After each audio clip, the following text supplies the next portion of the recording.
State of Ohio versus William Thomas, 2025, CRB 1841. Mr. Thomas is present in the courtroom along with counsel Ms. Panzica. We have the special prosecutors present on behalf of the State of Ohio. Just as an initial matter before we begin the trial, the parties brought to my attention that there was an error in the paperwork from the last proceeding. The prosecutors intended to proceed on a charge of telecommunications harassment under the A5 subsection, which was the B charge. In this case, inadvertently, the last time we were here, they dismissed the A and B charges with the count 3, or the C charge, menacing by stalking, remaining.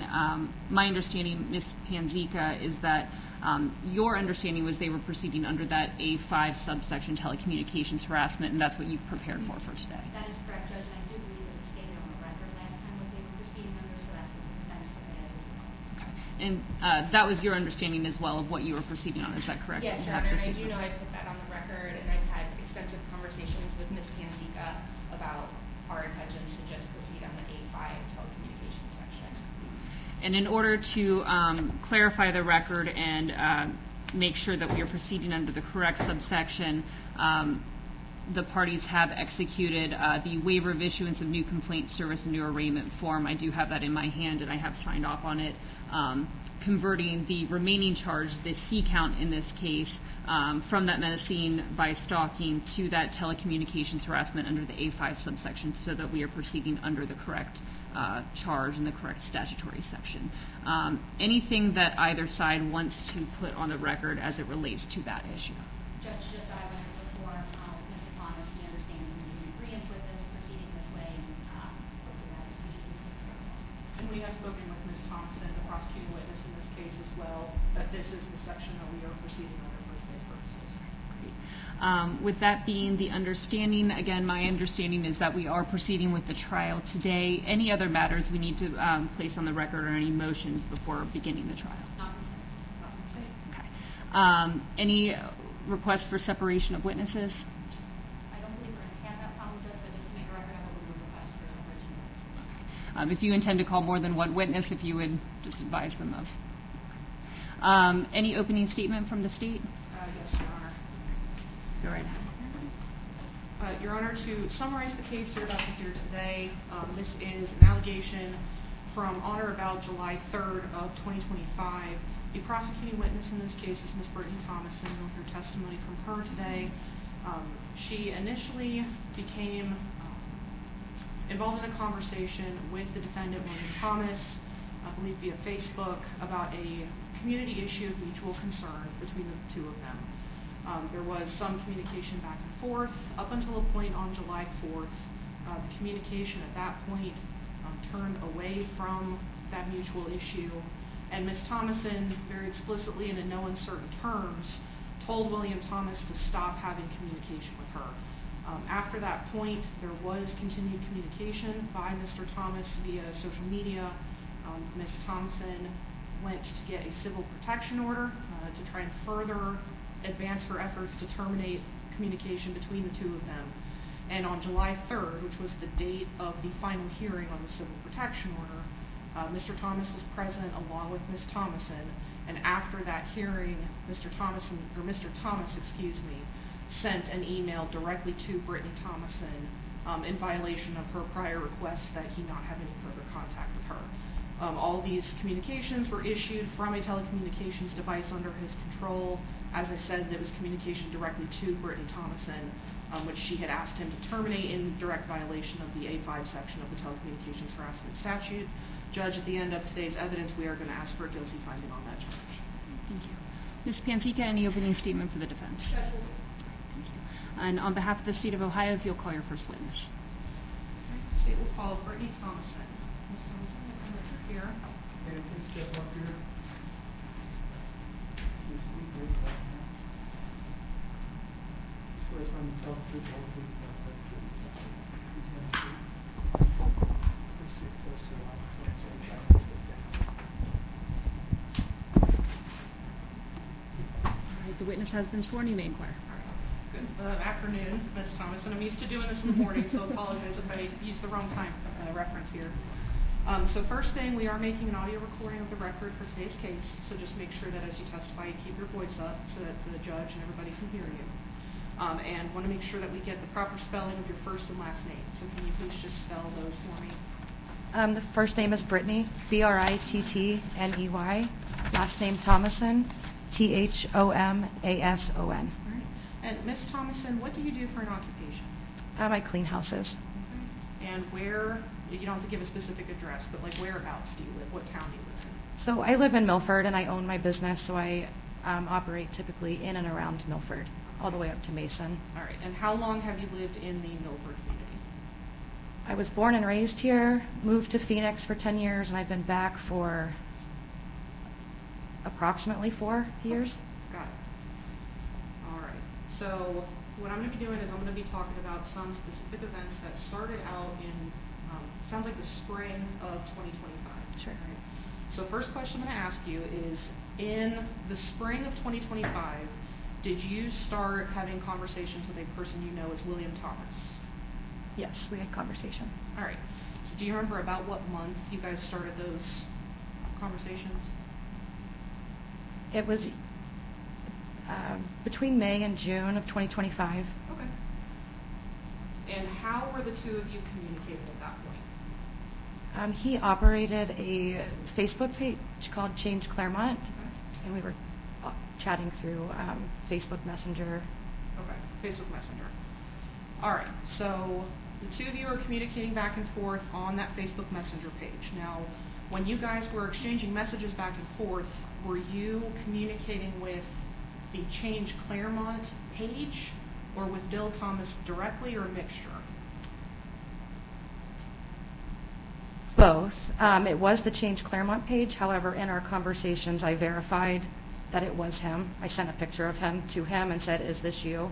And he Got it. agreed. Okay, And so then he in confirmed- court, he also said that yes, it was him. Got it. Okay, so he confirmed that he was running the Change Claremont page, and that's who you were communicating with, was Bill Thomas. Yes. All right.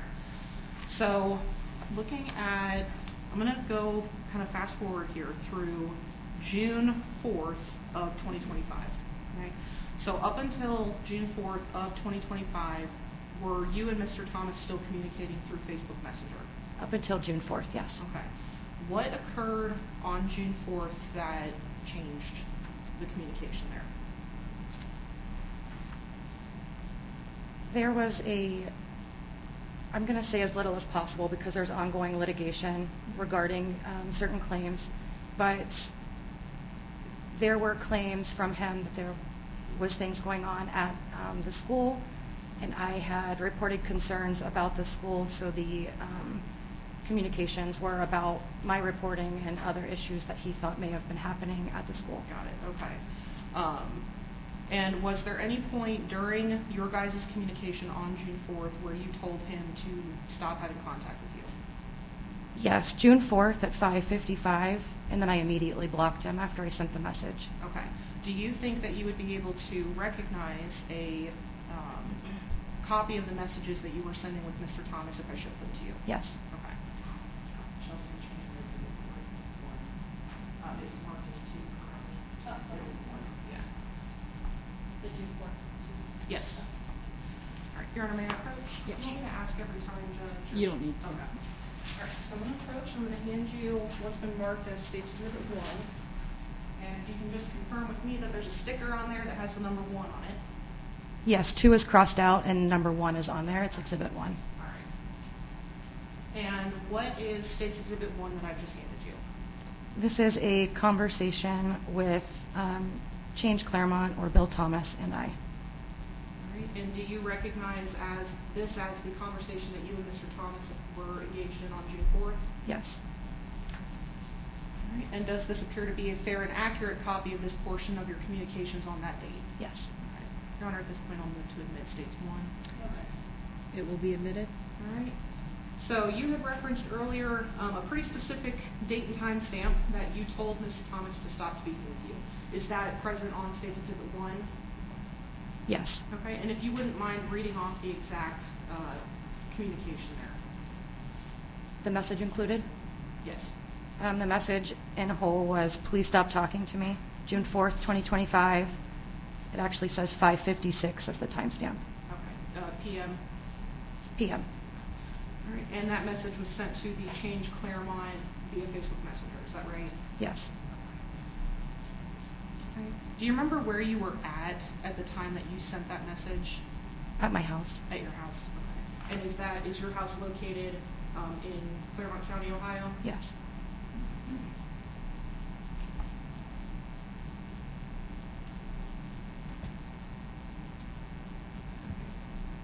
All right, so on June 4th, you sent that message, please stop talking to me, to the Change Claremont account run by Mr. Thomas, and then you said you blocked that account, is that correct? Correct.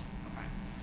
After that time, was there any further communication from William Thomas and or his Change Claremont account to you? Yes, beginning 30 minutes later. Okay. Between the dates of June 4th all the way up until July 2nd, he posted approximately 10 more telecommunications, and then on July 3rd is when he sent the email. Got it, okay. So I'm just going to, real quick, kind of from a 10,000-foot level, cover at least one of the other communications after June 4th when you said stop talking to me, okay? So on June 5th of 2025, was there something along these lines like you're talking about posted by Mr. Thomas or the Change Claremont account? Yes. Okay. Do you think you would recognize that if I showed it to you? Yes. Chelsea, it's marked as 2, marked as 3, or change it to 2. Because I numbered prematurely. All right, I'm going to go ahead and hand you what's been marked as States Exhibit 2. If you can just confirm that that's what the sticker on there says. Yes. Okay. Do you recognize what's being shown in States Exhibit 2? Yes. What is it?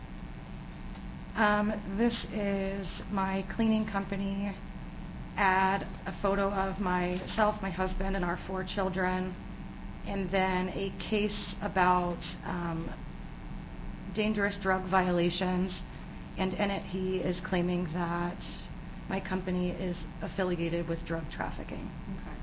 And this was made on June 5th of 2025?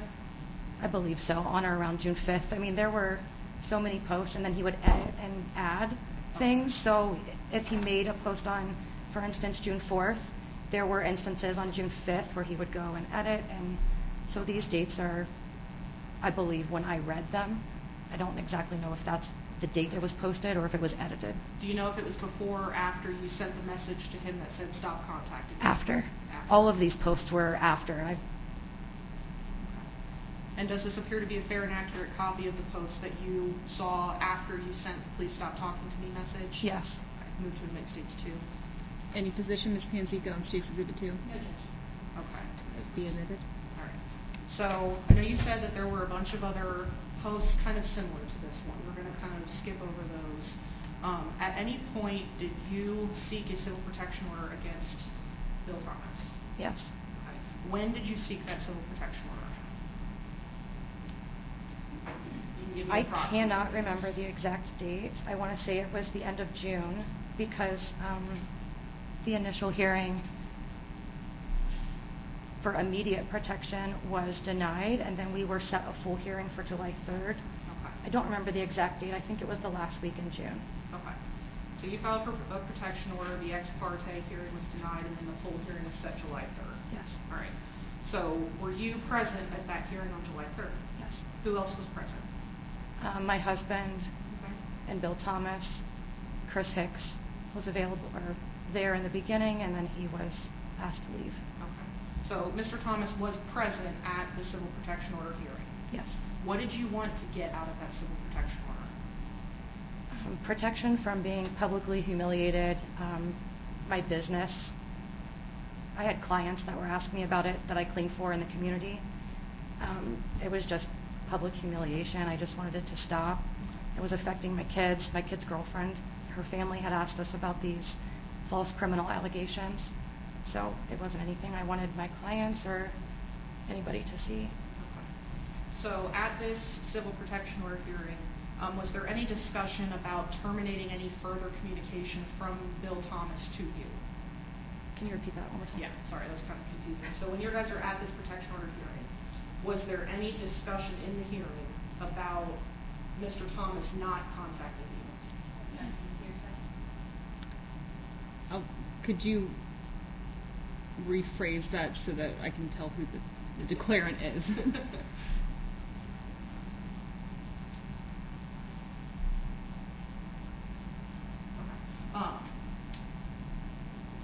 The court where you got the civil protection order, was that in the common police court for Claremont County? Yes. Okay. What order did they issue that day? That day, they told us that we both needed to stop talking to each other. And Hold on one second. Your response? What was the outcome of the hearing? he took it under advisement, and he issued the ruling on July the 12th. Got it. Okay. Was a protection order granted at that point? On the 12th, it was granted. Later. Okay. Got it. All right. But still, there had been communication from you on June 4th. Please stop talking to me. Yes. Okay. And that had not changed. No, 2 hours after the court hearing, he emailed me. All right. And that's what I was getting to. So, how did Mr. Thomas reach out to you following the civil protection order hearing? Via email. Via email. And was that to your direct email? Yes. Do you think you would recognize a copy of the email if I showed it to you? Yes.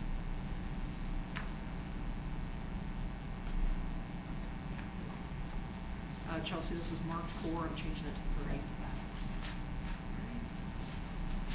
Hardship was the marked as State's Exhibit 3. All right. And first off, do you recognize what is shown in State's Exhibit 3? Yes. What is it? It is an email from Bill Thomas. Okay. How do you know that that is an email from Bill Thomas? It says from Bill Thomas. Okay. So based on his email address? Yes. Okay. Has Bill Thomas ever emailed you before? No. No. So this is the first time he'd ever made contact with you via email? That I'm aware of. Yes. All right. Is there anything in the content of the email that led you to conclude that it was Bill Thomas other than the email address? Yes, he referenced my family members who I don't speak with to let me know that he reached out to them or they reached out to him one way or the other. And then it basically says, I forget where it was talking about. It's everything that he has already said. This is just repetition of what he's already said. He said that he has scrubbed his Change Claremont page of any references to me. That lets me know that he's also in charge of the page. Okay. So he's referencing the Change Claremont account, he's referencing your family, which are things that you guys had discussed prior to this? Yes. Okay. All right. So you believe that to be from Mr. Thomas, and up at the top of the email, is there a date and time stamp from when it was sent to you? July 3rd at 2:48. And that was the same day of the protection order hearing after it had concluded? Yes. And does that email appear to fairly and accurately reflect the email you received from William Thomas on July 3rd of 2025? Yes. Move to admit States 3. Okay. It will be admitted. Yeah. And just so we have purposes of the record, can you read in as much of the email address that sent the email as you can? It might be cut off on there, I'm not sure. cccbillthomas@gmail.com. Okay.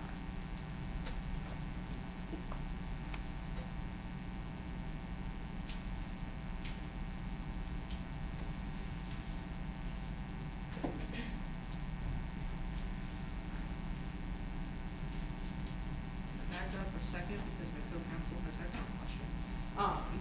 So at the civil protection order hearing, did Mr. Thomas testify at that hearing? Yes. Okay.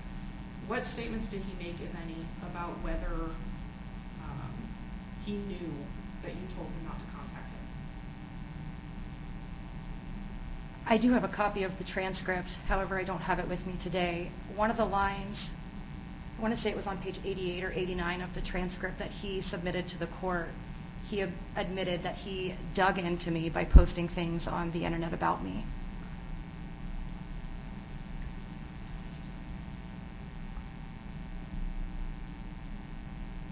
Okay. At any point, did he acknowledge that you asked him to stop communicating with you? Yes.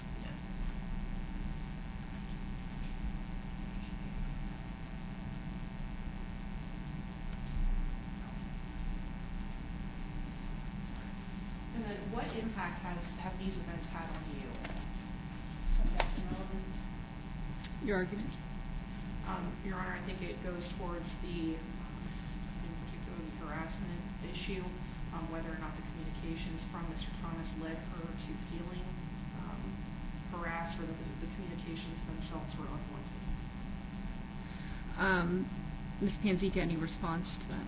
Judge, just that the section we're operating on, A5, carves out any need for harassment or anything of that nature. I think it's relevant to her discussing the religious question. I would agree with the defense, so I will sustain that objection.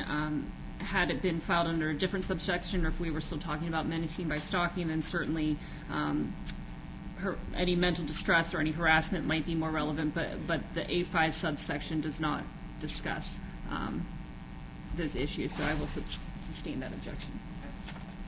In that case, Your Honor, I have no further questions. Do you want the copies of the exhibits tendered to you at this point, Judge? Yes, I'll take them. Unless, Ms. Panzica, will you be referring to them at all? Should we leave them with the witness? I will, yes, Judge, I probably will. Okay, we'll leave them with the witness at this point then. Your cross-examination. Thank you. Ms. Thomason, I'm Chelsea. I just have a few follow-up questions for you. Okay.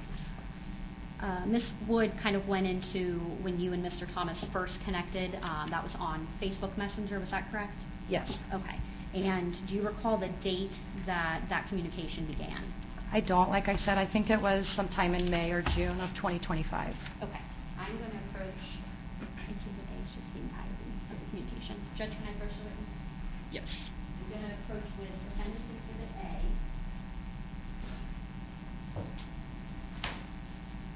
And if you can let me know if you recognize that stack. I believe there's 51 pages in there. Do you want me to read every line or just tell you if it looks familiar? Just tell me what it's Okay.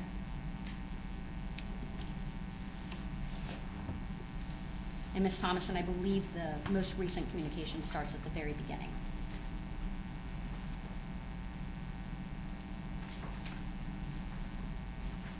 A lot of this looks familiar from just glancing at it for a few seconds. Okay, and if you flip to the very back of that exhibit, I believe it's on page 51.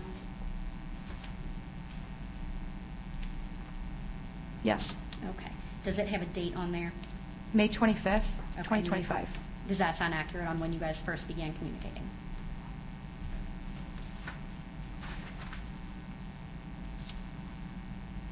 I want to say it could have been sooner.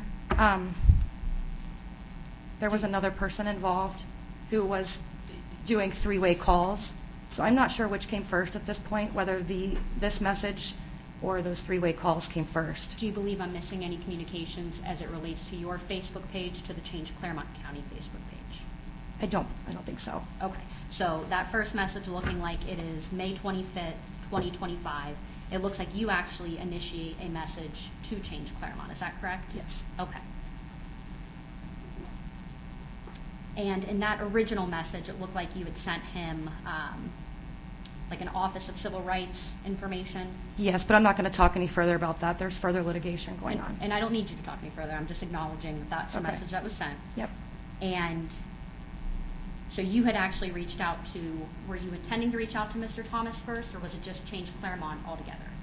So like I said, there was another person involved in our communications, and the way that this message chain looks, there was conversation prior to the Facebook message.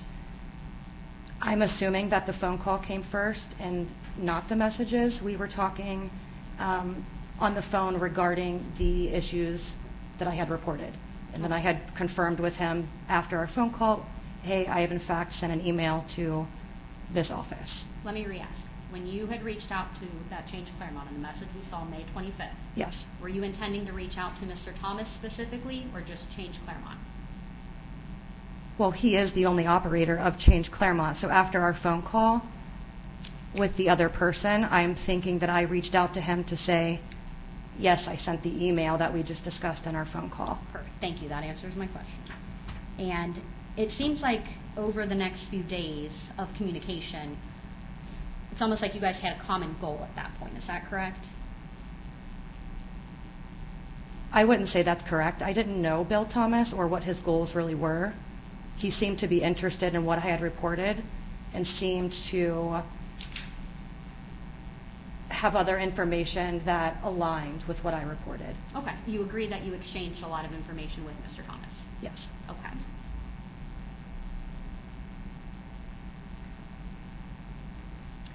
In those messages that you have, you also would share negative thoughts on certain individuals. Is that fair to say? Yes. Okay. And he would respond as well? Yes.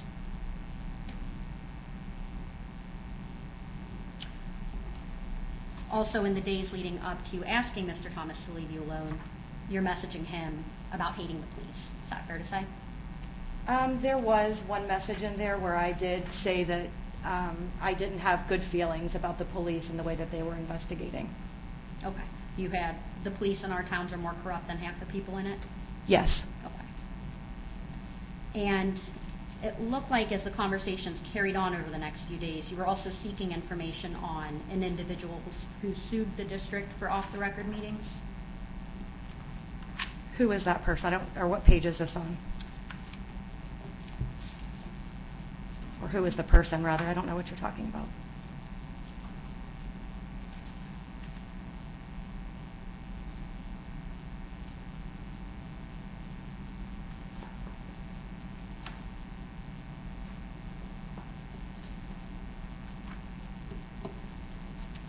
Do you recall reaching out to him at all, inquiring about an individual who sued?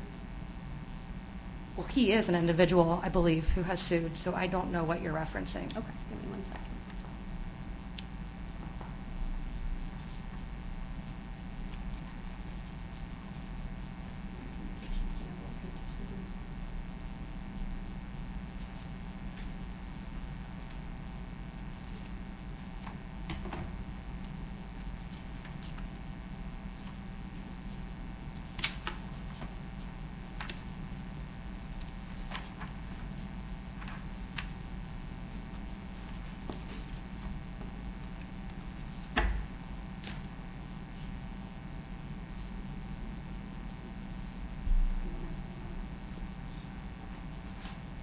Did you find it?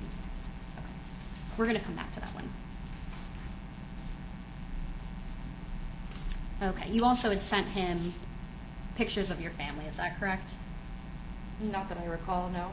Okay, what about page 28 and 29? Do you recall sending him pictures of your son's wrestling?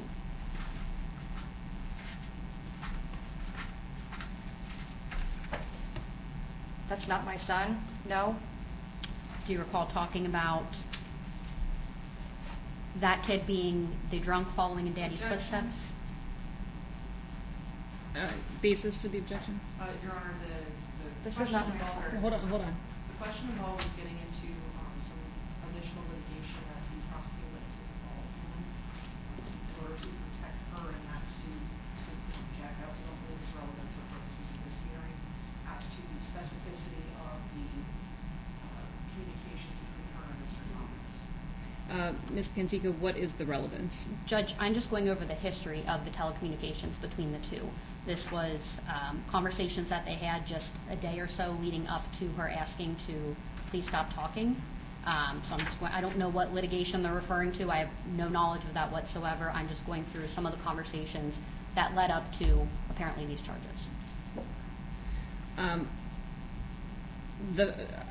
don't know what relevant specific wording or specific conversations that happened about an individual, a child who's not her son, has to whether or not Mr. Thomas contacted her on July 3rd after being told on June 4th not allegedly to contact her. So if you can elicit for me how that is relevant, those specific words or conversations. Certainly I think you have established that they had some type of contact history and communication history prior to that June 4th date. That's okay, Judge. I can move on from that. Okay, thank you.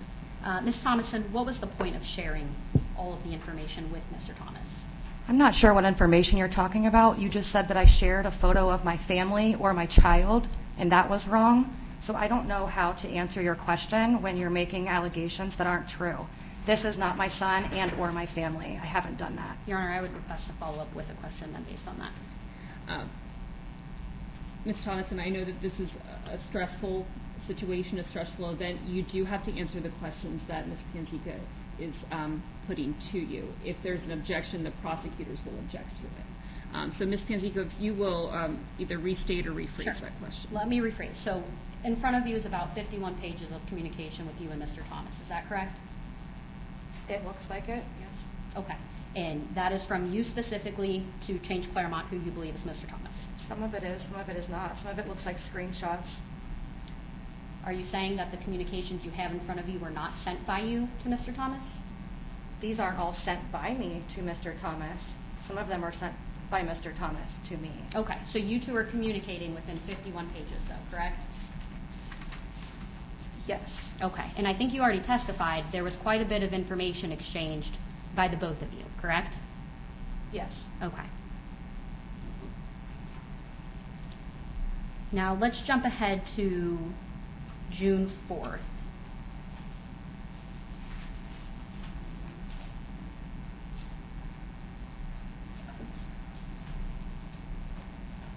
And that June 4th communication should be, I believe, pages 1 to 5. Now, do you agree that before June 4th, the conversations between the two of you were pretty civil? Is that fair to say? No. Okay. Can you point out where they were not civil before that date?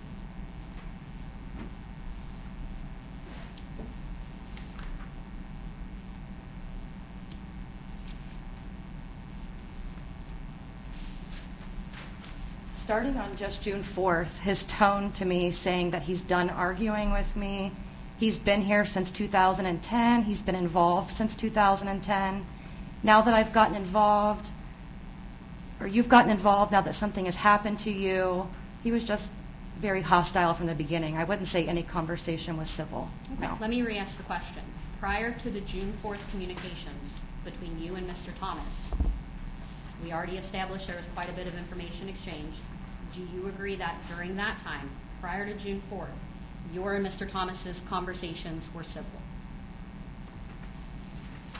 You said I was looking at pages 1 through 5, and that's Correct. all dated June 4th. Prior to June 4th.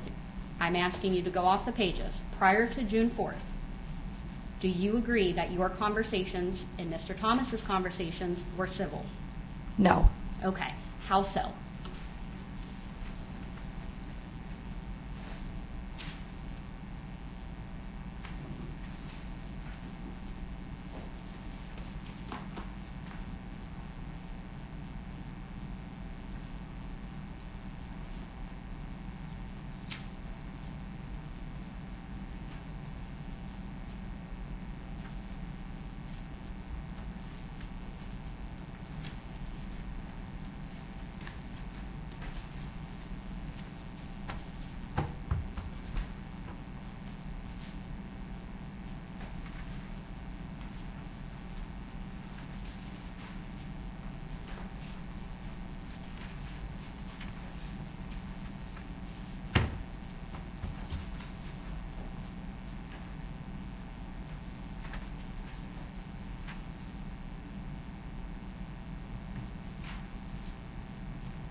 I'm not sure which sentence or which communication makes me feel as if this wasn't civil, but I don't feel as if our conversations were ever civil or as if we were aligned in goals like you referenced in the beginning. Okay. You agree the day before on June 3rd you're sending him news articles? This is my neighbor who they definitely press charges against. Which day is that? Page 7, June 3rd.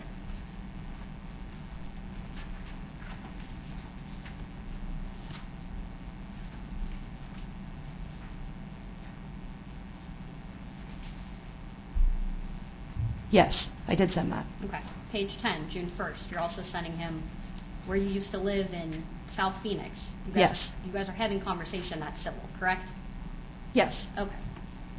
Now, we get to June 4th, and is it fair to say you got upset with him for not sharing certain information with you?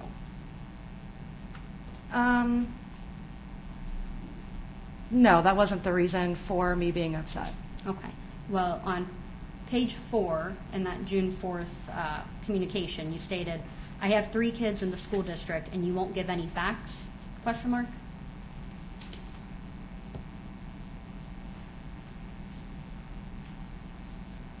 This was page 4 where? The very bottom, ma'am. Looks like your last message on that page. So it says I have kids in 3 schools, not I have 3 kids in the school. But yes, that is what I said. Okay, and you're saying you won't give any facts. You're causing a serious concern by not taking it to the police or being transparent. Yes. Okay. Fair to say you were upset during that moment. No, I wasn't upset. I think it was just more aggravating. You want to meet with me to get information about my complaints regarding the school, and you're telling me that there's other ongoing investigations and complaints, but you're not willing to talk about it. Okay. It was more of a one-sided conversation, and that's where I felt as if we were not aligned at all. Okay. And I didn't want to meet with him or speak with him. Okay. And then at some point during this same encounter, I believe you testified to it just before, but he then sends to you, "I'm done arguing with you, Brittney."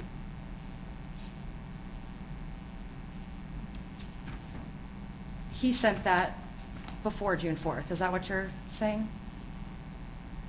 He sent to you, "I'm done arguing with you." Is that correct? On what date?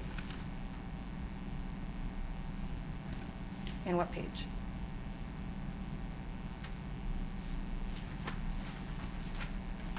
I want to say it was in the very beginning of our conversation. It was just, Probably.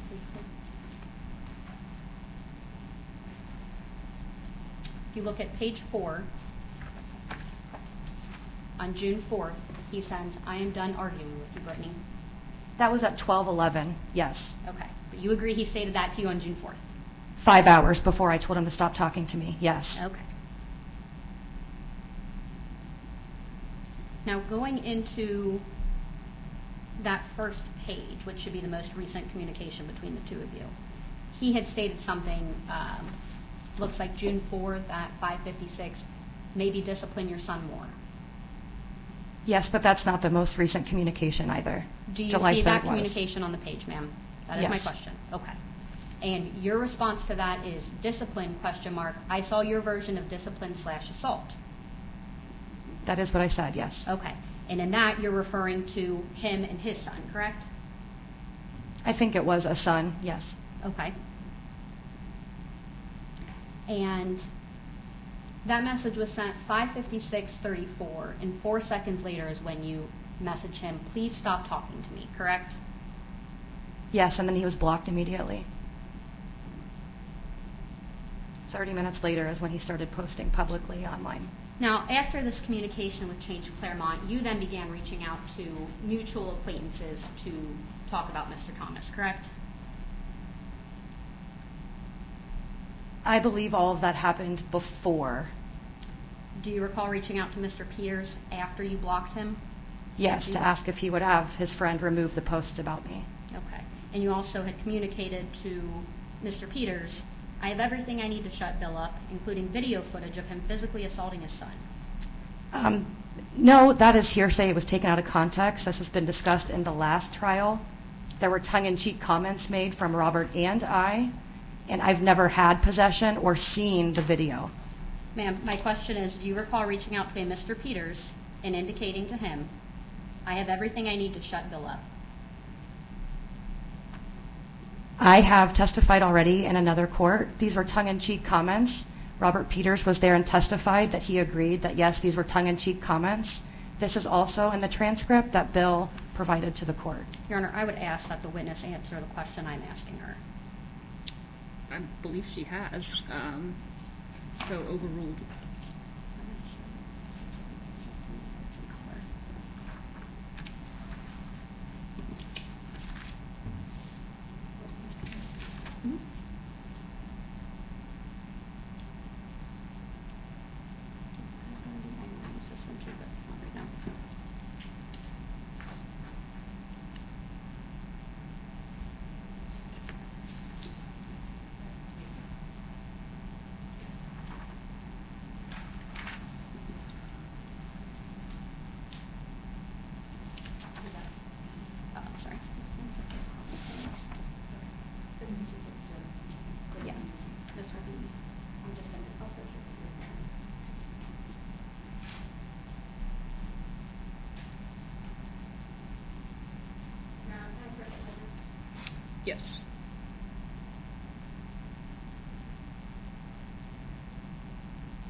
approaching with Defendant's Exhibit B, you will see that the left side, I believe, was the state's exhibit that was previously identified, but then the right side is a message conversation. Let me know if you recognize that message conversation.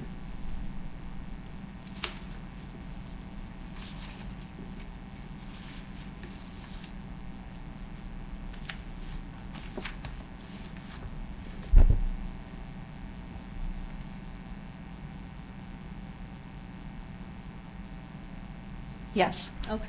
You agree you had messaged, "Anyways, I have everything I need to shut Bill up, including video footage of him physically assaulting his son." These were tongue-in-cheek comments made between Robert Peters and I've testified both in this court and another court. These messages were made in tongue-in-cheek conversation. I have never seen a video of Bill doing anything to anybody in his family, nor have I ever possessed. I've never briefly seen. I don't know what is included in this video. These were tongue-in-cheek comments. He's already been told this. Okay. And you were also sending messages to other people about Bill's appearance, correct? Well, and to Bill as well. I told him he looked like a mall cop in one of his photos. Okay. But after you had told him to please stop talking to you, you're reaching out to other people sending messages, correct? There were conversations between Robert and I that lasted a little longer than the ones between Bill and I, but ultimately I severed ties between both of them. Okay. And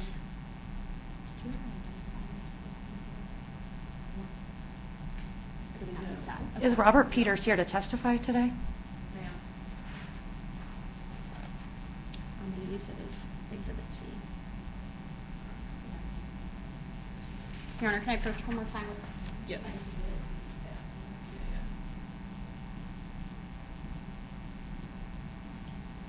And tell me if you recognize that Facebook post as well.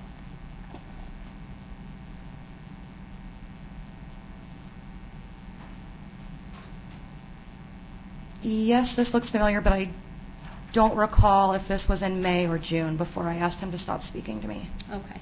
Your message or comment there says, talks about if you're going to post, then be honest and clear. Do you I'm not agree? sure this was on his page or if it was on a social media like Facebook group.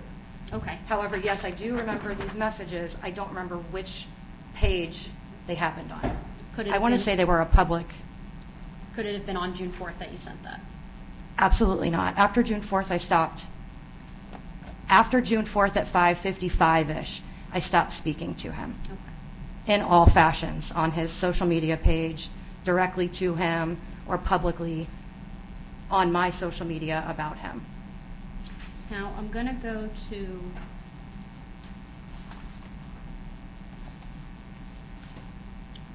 do you still have Defendant's Exhibit A in front of you? Yes. On page 35.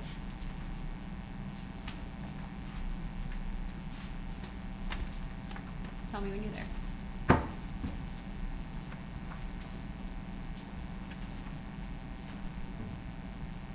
The second to last message you have is Ms. Richardson, someone who sued the district twice for off-record meetings. Yes, it looks like I did say that. Okay. Just wanted to address that. Now, looking at, I believe it was State's Exhibit 2.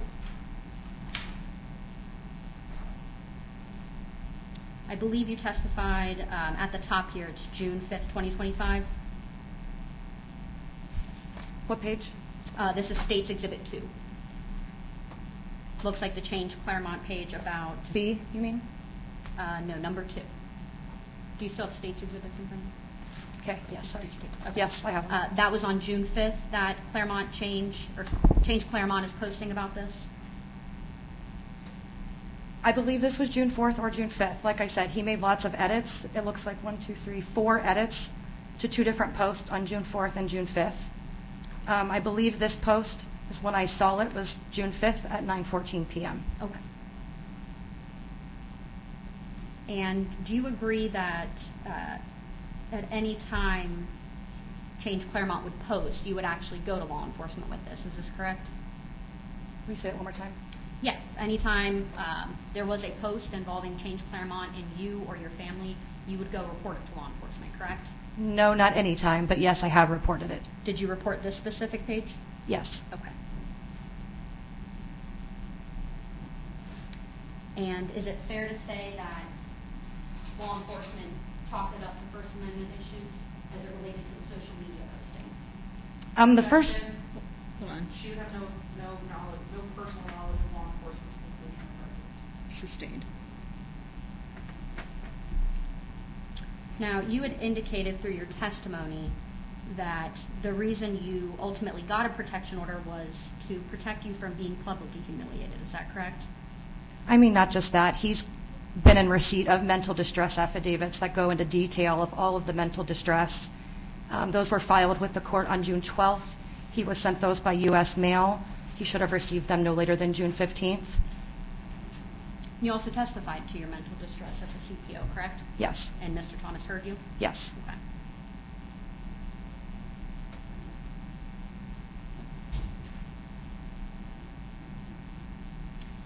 Now, between June 4th and the email you received, I believe, July 3rd, Yes. you agree that Mr. Thomas did not reach out to you in any platform directly, correct? No. Okay. And obviously you didn't reach out to him either. I think you or maybe I misunderstood your question. Can you say it one more time? Yeah, you agree Mr. Thomas did not reach out to you directly between June 4th and July 3rd? I disagree. Okay, how so? He targeted me by my first and last name and photos of me on his social media page. Did he ever send you a message directly? On July 3rd, yes. Okay, between June 4th, when you say please stop talking, Mhm. and July 3rd, when he issues you an email, has he ever contacted you directly by messaging, by phone call, by email? No, he targeted me by first and last name, tagging me on social media, and then on July the 1st, he even shared my medical information, my doctor's name and my diagnosis along with the medication. The lower court has ruled on that as well. Let's fast forward to the protection order hearing itself. What day was that? Was that July 3rd? July the 3rd? Okay. And immediately after is when Mr. Thomas sends you that email? Yes. Okay. And that was in State's Exhibit 3. Now, the subject at the top says, regarding Thomason versus Thomas, motions to quash. Do you agree? Yep. Yes. Okay. And this was an email that actually you and Mr. Thomas were CC'd on from Mr. Schreiber. Is that correct? No, this is from Bill Thomas to me. There's nobody else on the email chain. Prior to July 3rd, do you recall being on an email chain with Mr. Thomas? No. Do you recall receiving an email at all from Mr. Schreiber with Claremont County? Possibly, I don't know. Okay. I don't think so, but I don't know for sure.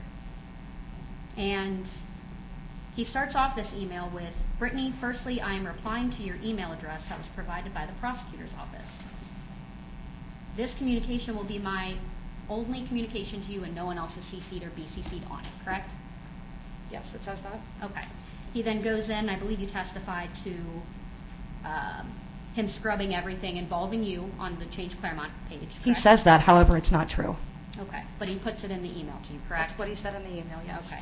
He also, at the very bottom of that email, under his name says, if you see something I missed on my page, please let me know, but I'm pretty sure I've taken everything down. So why would I communicate with him? Do you agree that he communicated that to you? Yes. Okay. He also states, what I'm doing is drawing a line in the sand to say enough is enough on both of our ends. That's what his email says, yes. Okay. Did you take this as an apology email? Absolutely not. Okay. Not even in the slightest. 48 hours before, he had just shared my medical information, saying he was going to publicly broadcast it via Chris Hicks to put my mental health information on the table for everybody to see. So no, I didn't take this as an apology. Okay. Even though he said, everything he said, I did not take it as an apology. even though he said, because I reflected on some things said during the proceedings. Correct. Because 10 to 15 times before, from June 4th to July 3rd, his intent was to harass.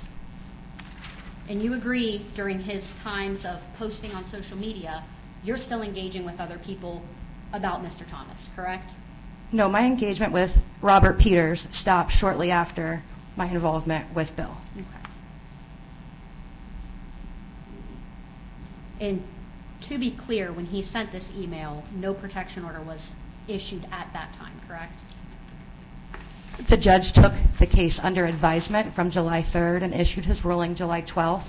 We were both told in the courtroom just to sever ties and not be communicating with each other. So to answer my question, at the time he emailed you, there was no protection order in place, correct? Right, because it was Okay, taken under thank you. advisement. I have nothing further. Redirect?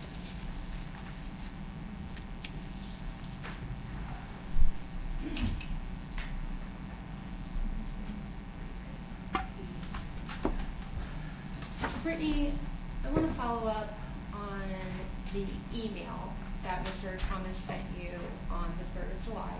So that would be our Exhibit 3, if you could pull that out. Okay. Now, you were asked if you perceived this email as an apology, and you answered no. Absolutely. Okay. Also included in this email, it looks like paragraph 2, the second sentence, Mr. Thomas indicates, I was full on intent sharing today's audio and doing a full assessment of how questionable things were handled. And if the judge awards the CPO, I will engage an attorney at that point and appeal the decision to a higher court. So please don't take this action as me trying to backpedal or make things right. Do you see where I'm referencing? Yes. Okay. Given that context, does this lend itself, I guess, for you not to believe it's an apology? No, because he went forward with the Right. appeal. Okay. And he also indicated that he's not trying to make things right. Right. Okay.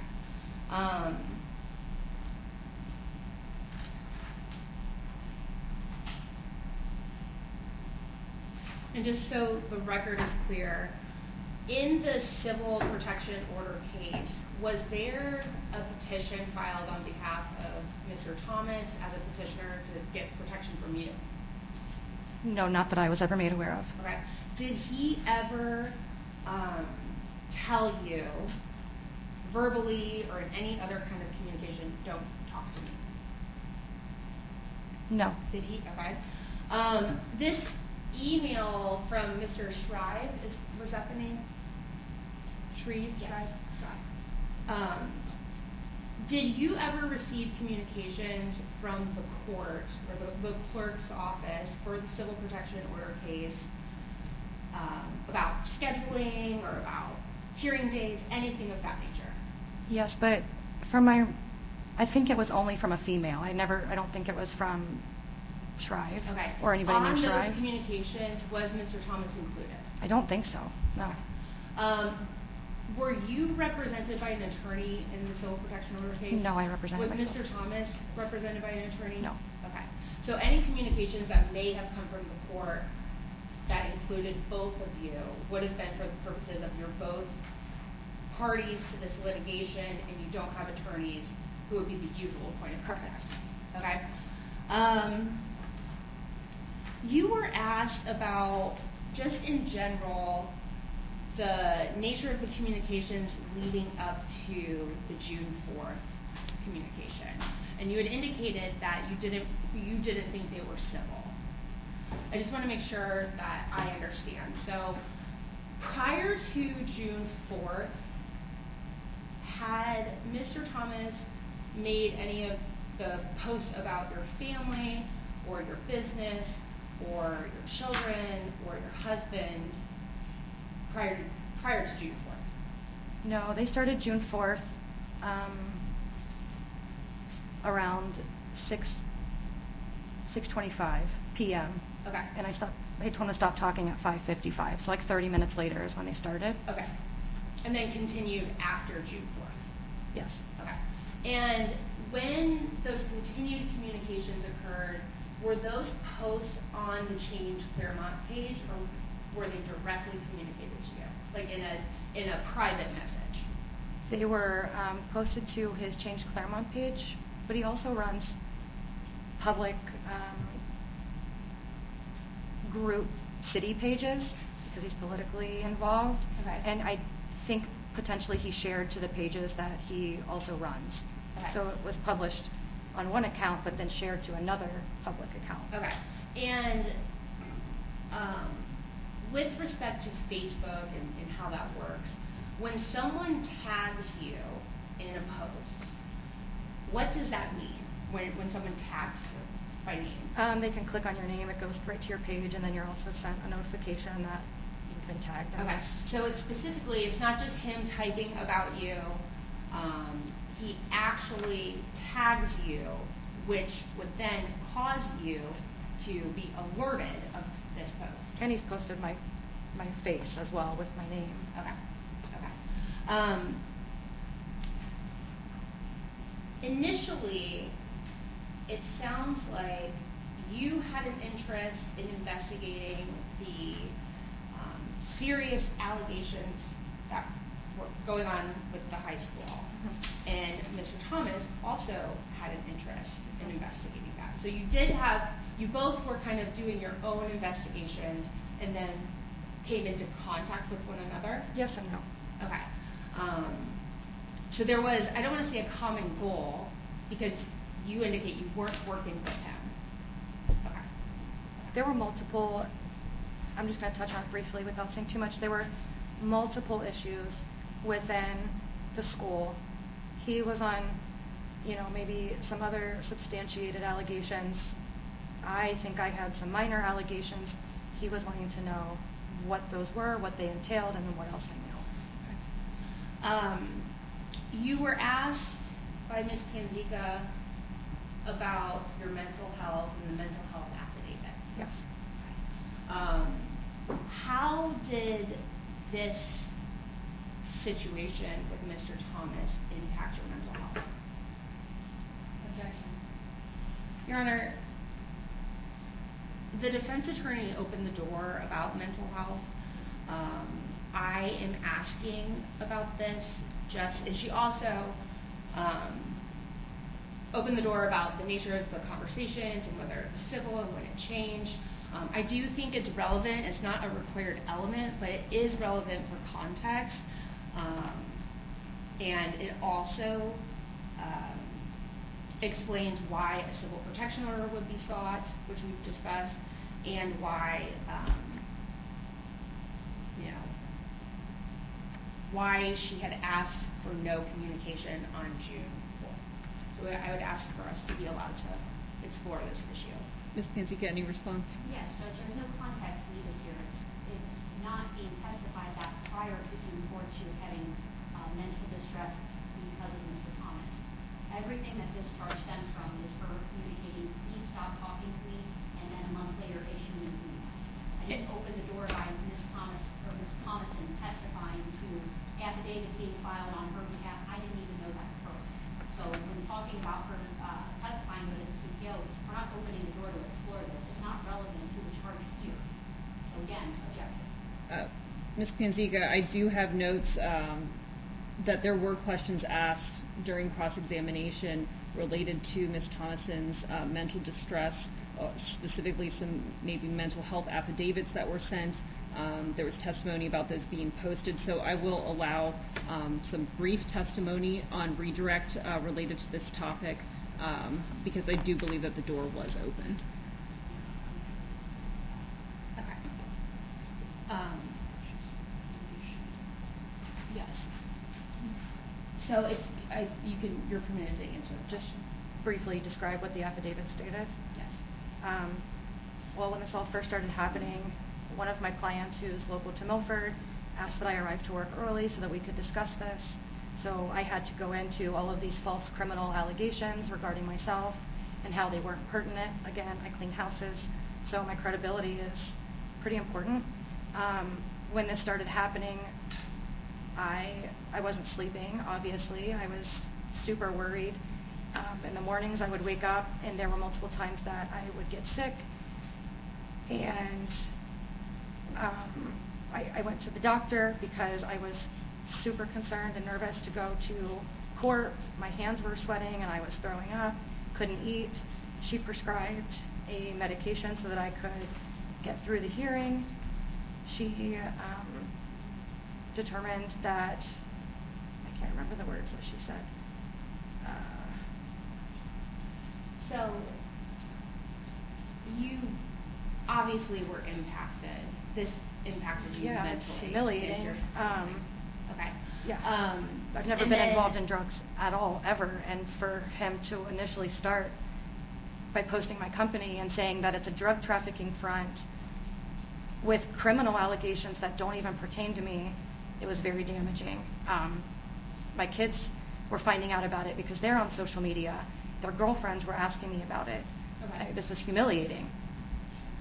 And with respect to these affidavits, did you have Mr. Thomas served with those? Yes. Do you know approximately when that occurred? June 12th via U.S. mail. June 12th. And Okay. then he was also served with a paper copy July 3rd And that at was, the court. Okay. And the affidavits were, I guess, for the purpose of evidence or statements from you for the CPO hearing. Yes. And to Okay. reiterate to Mr. Thomas, half of what you're saying is not true. It's very damaging, and you're an adult. Like, this has gone too far. This is what you're doing to me. Here's the proof. Please stop. And it just kept going and going and going. I don't feel like it's ever going to stop. I have no further questions. Recross?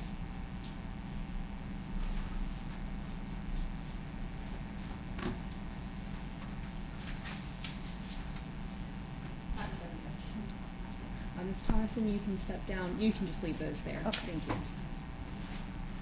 On behalf of the state of Ohio, does the state wish to call any further witnesses? Your Honor, state has no further witnesses. We would just move to admit states 1, 2, and 3. I think they were previously admitted, but they are, states exhibits 1, 2, and 3 are admitted. Ms. Panzica, does the defense wish to call any witnesses?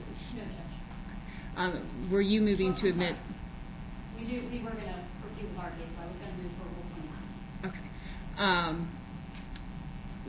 Before we do that, are you moving to admit defense exhibits A, B, and C? I am. Any position by the state? No objection. No objection. Yeah. Those will be admitted. Ms. Panzica, you mentioned you wanted to make a motion for Rule 29, is that correct? I do, Judge. All right, go right ahead. Judge, as you know, under the A5 section, we are here for knowingly makes telecommunication to the recipient at the premises to which a telecommunication is made, and the recipient previously had told the caller not to make the telecommunication to those premises. What we are here for today is Ms. Thomason, again, undisputed, told Mr. Thomas, please stop talking to me via Facebook Messenger from her personal account to Mr. Thomas's changed Facebook page. A month later, he then emails her from his email address to her email address, an email addressing pretty much everything that happened at the CPO. Even in light most favorable to the state, the statute must be strictly construed against the state, liberally construed for the defendant.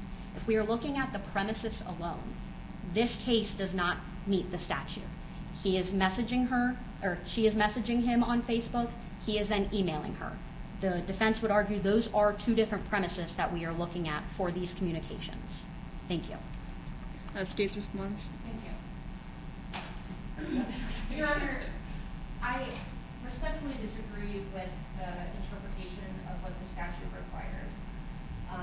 Here, our victim asked Mr. Thomas in a Facebook message on June 4th to stop talking to her. She then, well, according to the testimony, he didn't, which then prompted her to get a petition for a civil protection order. Then the hearing for that civil protection order case was on July 3rd, and an email was sent specifically right after the hearing. This statute isn't about the context of the communication. There was no other legitimate purpose for him to communicate with her. Any reasonable person would understand that if you're in litigation for a civil protection order hearing and you're the respondent, this person clearly doesn't want communication from you. I think that the state has met their burden, and we would ask for the defense's oral motion for Rule 29 to be denied. And if I could just supplement, Your Honor, with regard to the issue of the premises, the initial communication from Ms. Thomason to Mr. Thomas about please stop talking to me, that was her as a private citizen communicating to Mr. Thomas, stop talking to me. The communication that she received on July 3rd following the civil protection order hearing, she testified she received it at home to her personal email, again, as a private person. Mr. Thomas emailed her at her email address as a private person. For all intents and purposes here, she is the premises. And her home would be the premises, seeing as she's making the communications, from that location, as also receiving communications at that location, has made it clear that she is the individual to whom she does not want the communications to be made. I think based on the evidence that's been presented here, we have met our burden for the Rule 29 motion and ask that we deny. Looking at the statute, the subsection under A5, when it talks about the premises, it's pretty clear from the language of the statute that is discussing not that it can only be a phone call to a home or a location of the home, but that is expanding the scope of the telecommunications harassment to a situation whereby a communication is made and someone else in the home other than the person who directly told the offender or defendant to not make those communications receives or intervenes on behalf. So I do think reading the plain language of the 2917.21A5 and taking the evidence in the light most favorable to the state of Ohio, as I am required to do at the Rule 29 phase, that there is sufficient evidence to proceed forward with the charges at this time, so that Rule 29 motion will be denied. Ms. Pianzica, you wanted to present a defense case? Yes, Judge. All right, go right ahead. We will call defendants. Mr. Thomas, you'll come up to this witness stand and my bailiff will swear you in.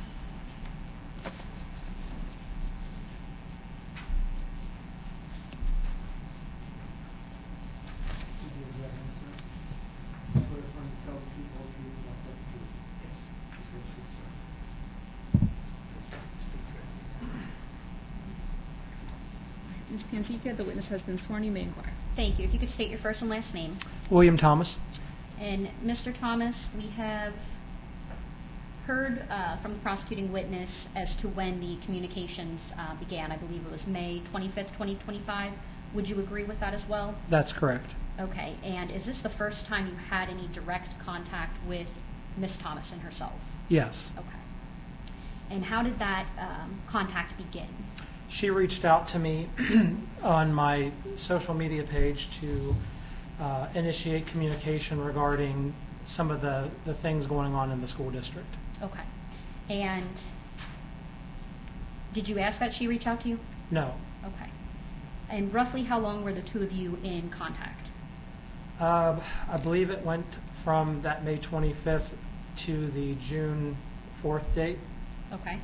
And I believe you have about 51 pages in front of you, but can you just summarize what the nature of your conversations with Ms. Thomason was? She would, most of the communication was initiated by her.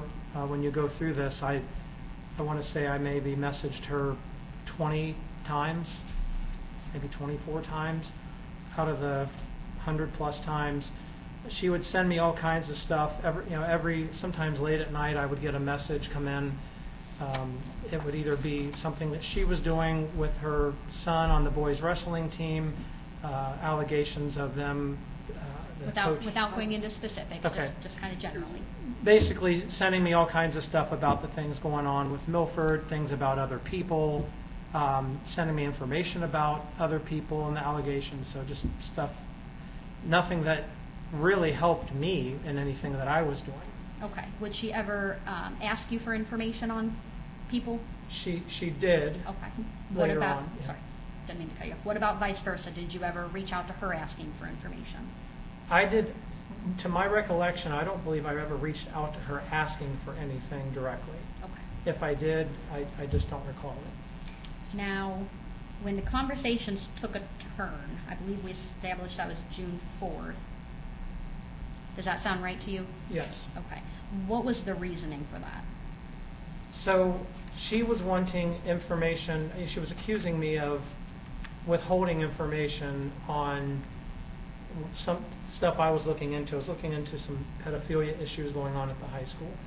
And she wanted me to disclose information on people, and I refused to do it because nothing had been fully substantiated yet. Later, there was an arrest on the thing I was working on, and the person was charged. But I wasn't ready to share that information until it was fully investigated, and she got very upset about that. Okay. And then the conversation turns into you making a comment, I believe, about her son? Yeah, and that was in reference to something that I was told that her son did to the current coach. Okay. And in turn, she then responds with a comment about your son, is that correct? Correct. Okay. In regards to something that had happened back in 2018, I had no idea that she even was involved in that. Okay. And then do you agree that the last message that is sent is from her saying, please stop talking to me? Yes, that was her last message. Okay. We heard testimony that you were blocked. Did you know that you were blocked immediately? Not immediately, but when I went in to do screenshots of the messages, you can show that you can no longer contact this person. This is not the screenshots. This is actually a message log where it says that at the top. But at the time, I didn't know that immediately. Okay. Did you, after she said that, did you attempt to respond to her? No, Okay. absolutely not. Now, when she says, please stop talking to me, do you understand that as communication to never talk to her again? No, I mean, if we take that, people's wives, I mean, people, my friends have said, they get into a heated debate or argument, you tell them, just don't talk to me. My own kids have said that to me, and I guarantee you just about everybody's kids have said that. To me, that doesn't constitute never contact me again. That's just somebody the conversation had gotten very agitated. I figured she was just frustrated, and we were done talking at that point. And she made that statement. Okay. But no, not to the legal aspect of being charged for telecommunication harassment, no. Okay. Now, it seems like shortly after the June 4 communication, there's some social media posts on Change Claremont. Is that accurate? Yes. Okay. And why was that? So I had people reaching out to me, telling me things that she was saying about me. They were sending me screenshots of messages, and one of the situations was involving my kids, and I wanted to know who this person was. And I had people sending me all kinds of things about her, and it was, you want to talk about mental distress, talking about the issue with my son is extremely distressing because they're now older, and that information isn't, there's a federal lawsuit on that currently. So we are trying to figure out how much of that has been disseminated out, but to find out that currently this person has a copy, which she clearly stated, she's denying it on the record, but she clearly stated in the messages that she had it. She even described my living room to a T, which was accurate. I got concerned. I even testified to that in the protection order hearing. Okay. Now, with these Facebook posts that Ms. Thomason testified about coming from Change Claremont, would you just find out information on her and then just post it immediately, or how did you make the decision, I'm going to share information? So it was reached out about the felony drug trafficking charge in Arizona on her husband. I'm sorry, is that what we're looking at in Exhibit 2? Yes. Okay. Yes, it's in Exhibit 2. Okay. And personally, I was concerned. It was for prescription drug medications. So I did post about it because they, involving cleaning houses, prescription drug medications. I did post it, and I also asked the community, anybody that knows anything about this person? I've got this person out here defaming me. I was considering to file a defamation case because of the things that they were saying about my thing happened with my son. Okay. Now, when you would post to the Facebook posts that Ms. Thomason testified to, were those at all ever unprompted? No, there was unprompted to people messaging me things that she was saying to them, and text messages they were sharing of her running me down, using foul language, poking fun. The idea of tongue-in-cheek, it was far extending tongue-in-cheek. Okay. That's just an excuse. Now, between June 4th, after she says, please stop talking, and Mhm. your email on July 3rd, did you ever directly message Ms. Thomason? No. Did you ever call her No. directly? We had heard some testimony about you tagging her in Facebook posts. I don't see how that's possible if I was blocked. If you're blocked on Facebook, you can't tag a person. Okay. Do you recall ever tagging her directly? No, I don't. We also heard testimony that she indicated you had posted her mental health record. I've never posted her mental health record. What she's referring to is I did a public records request because she was driving the law director in Miami Township up a wall, and they reached out to me and told me. Objection, hearsay. Your response, Ms. Tinzica? Your Honor, I would agree with that. We're not getting into Right. specifics, yes. You can ask your next question, Ms. Tinzica. Okay. To go back to the question, did you ever post her mental health record? The answer is no. Okay. Now, you understood that she filed a civil protection order against you, correct? Correct. Okay. And I believe she had testified that the ex parte hearing was denied. Is that your understanding as well? It was denied, and the magistrate said it was everything posted was of First Amendment right. Okay. Now, you guys had a full hearing on July 3rd. Is that correct? Correct. Okay. And we heard testimony that the judge did not make a ruling on that day, but took it under advisement. Well, at first the judge said he was going to sentence me, which was odd, and I corrected him because we were in a protection order hearing. But then he said that he would take it under advisement. But Okay. at first said he was going to sentence me. Okay. So you then go and send Ms. Thomason an email. Correct. After the hearing, I reflected on everything, and whether or not he approved the protection order, I wanted her to know, I'm just taking everything down. I'm done with the situation. There's just no reason for us to continue fighting. Essentially, we both were trying to do the same thing. The school district has a lot of issues. She had issues with the boys wrestling stuff, and I was working on things with the girls wrestling. Hold on, Sorry. there's an objection. Your response, the basis for your objection. Again, getting into the other, the subject matter of the sort of unrelated civil suit that's ongoing. This is getting into the issues pertaining specifically to Ms. Thompson. So is that a relevance objection, Yes. or Ms. Panzica? Judge, again, I don't know of any litigation at hand. I'm happy to move on from this question. All right, go right ahead, ask your next question. Okay. Now, I want to go to that email. I believe you should have it in front of you as State's Exhibit 3.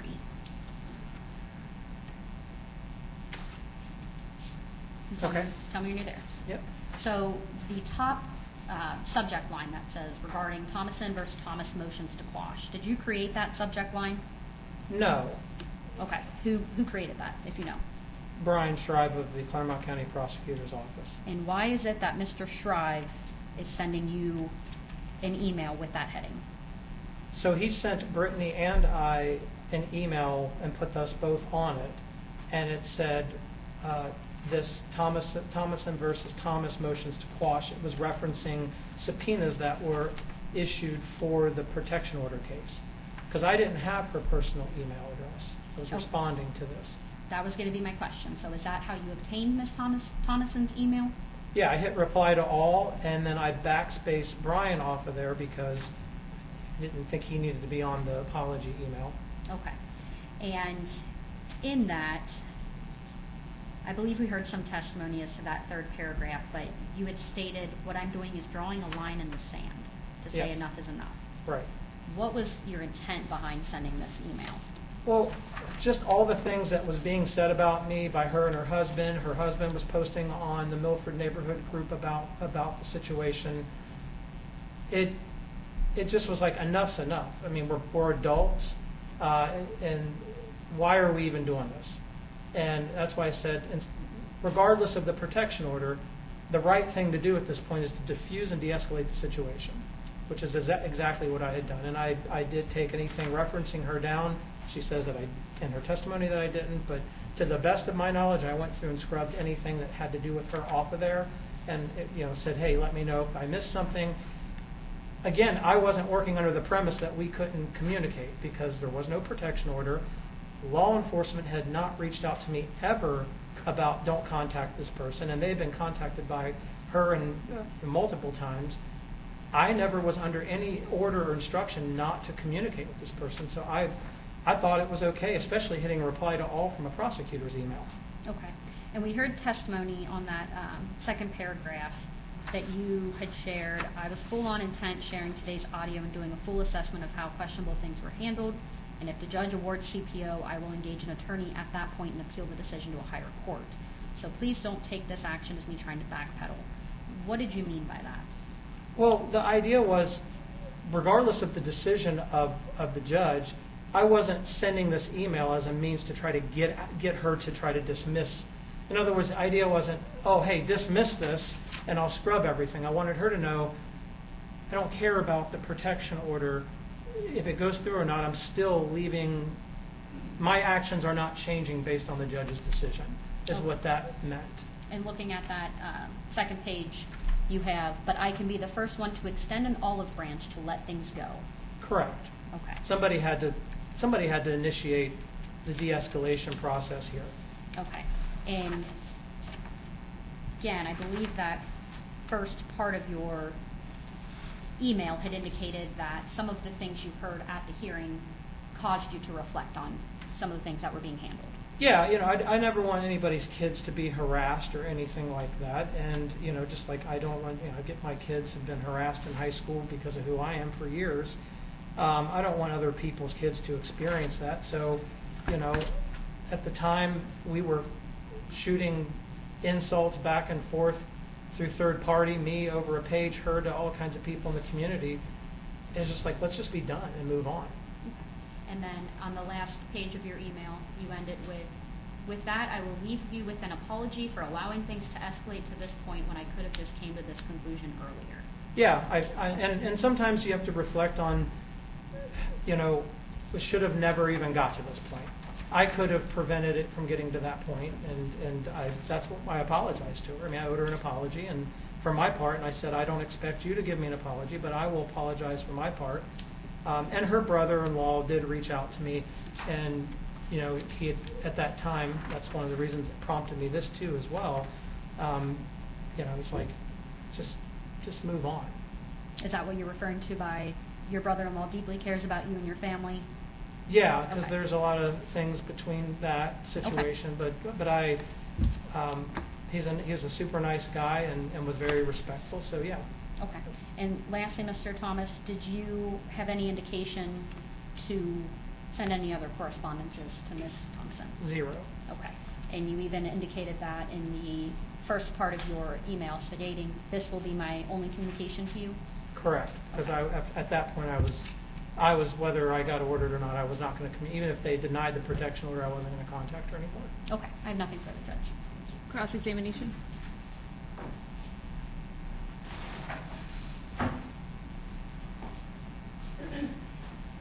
All right, Mr. Thomas, I want to pick up where we left off on this email.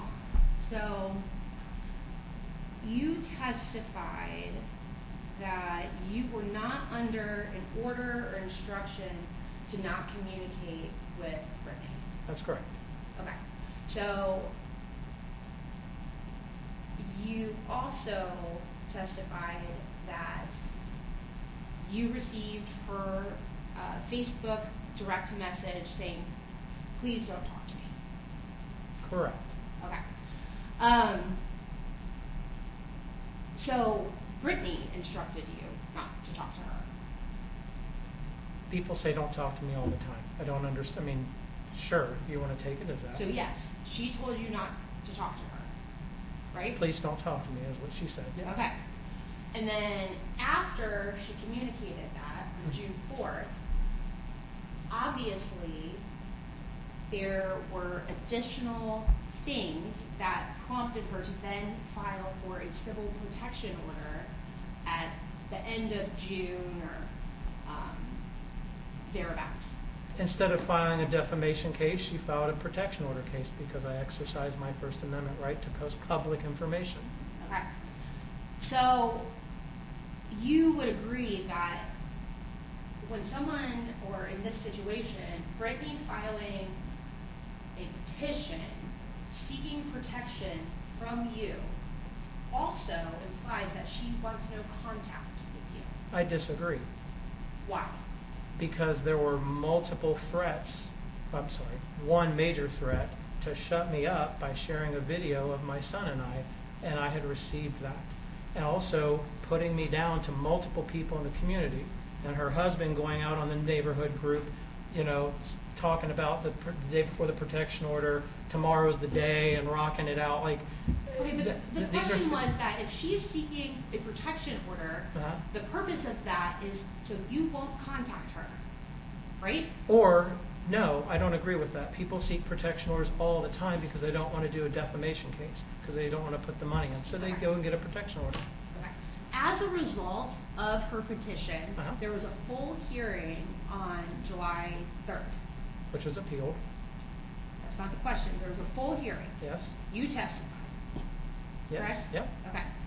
Brittney testified. Correct. The judge took the matter under advisement, right?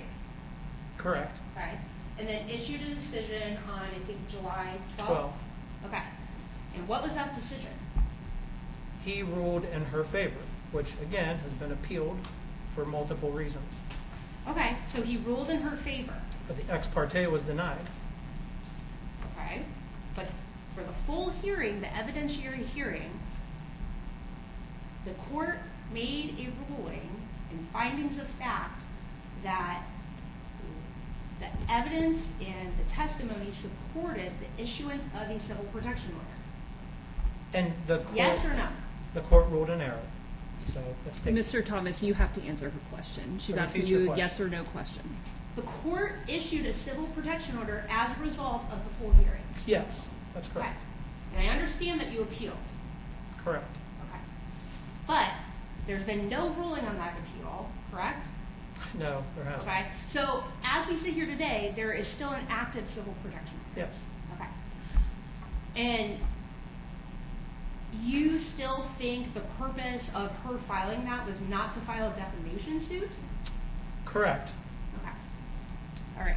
This video that you were concerned of Brittney sharing, she didn't share it, correct? I have no idea. Okay. I just know, actually she did share that with Robert Peters, the information in the video. So obviously somebody has a copy of it that she has seen it. Okay. In this video, my understanding is there was a physical altercation between you and your son. From 2018. Okay. Yep. And as a result of that incident, there were charges filed, correct? Correct. That's, yep. Okay. And so this video, this isn't something that didn't happen. This is something that was recorded that resulted in criminal charges being brought. Brought, correct. Okay. And it's currently in federal court. Okay. Because the video was never supposed to be released because it was obtained through CPS, the police department, who disseminated it out to Mr. Chris Hicks, who shared it. Okay, so this is Well, the maybe- Chris Hicks. hold on. Let me rephrase that. That's incorrect. It was a records request from a gentleman affiliated with Mr. Chris Hicks, who then that gentleman shared it to Mr. Hicks. And then Mr. Hicks wrote about it on his page. That's how everybody found out about it. Okay, is that kind of like how you in your email said your intention was for Mr. Hicks to come and record the hearing and put Brittney's mental health, expose the mental health issues? No. This is the same Chris Hicks, though, right? Who's the watchdog? Yes, Okay. but I did not ask him to come to any hearing and record her. Okay.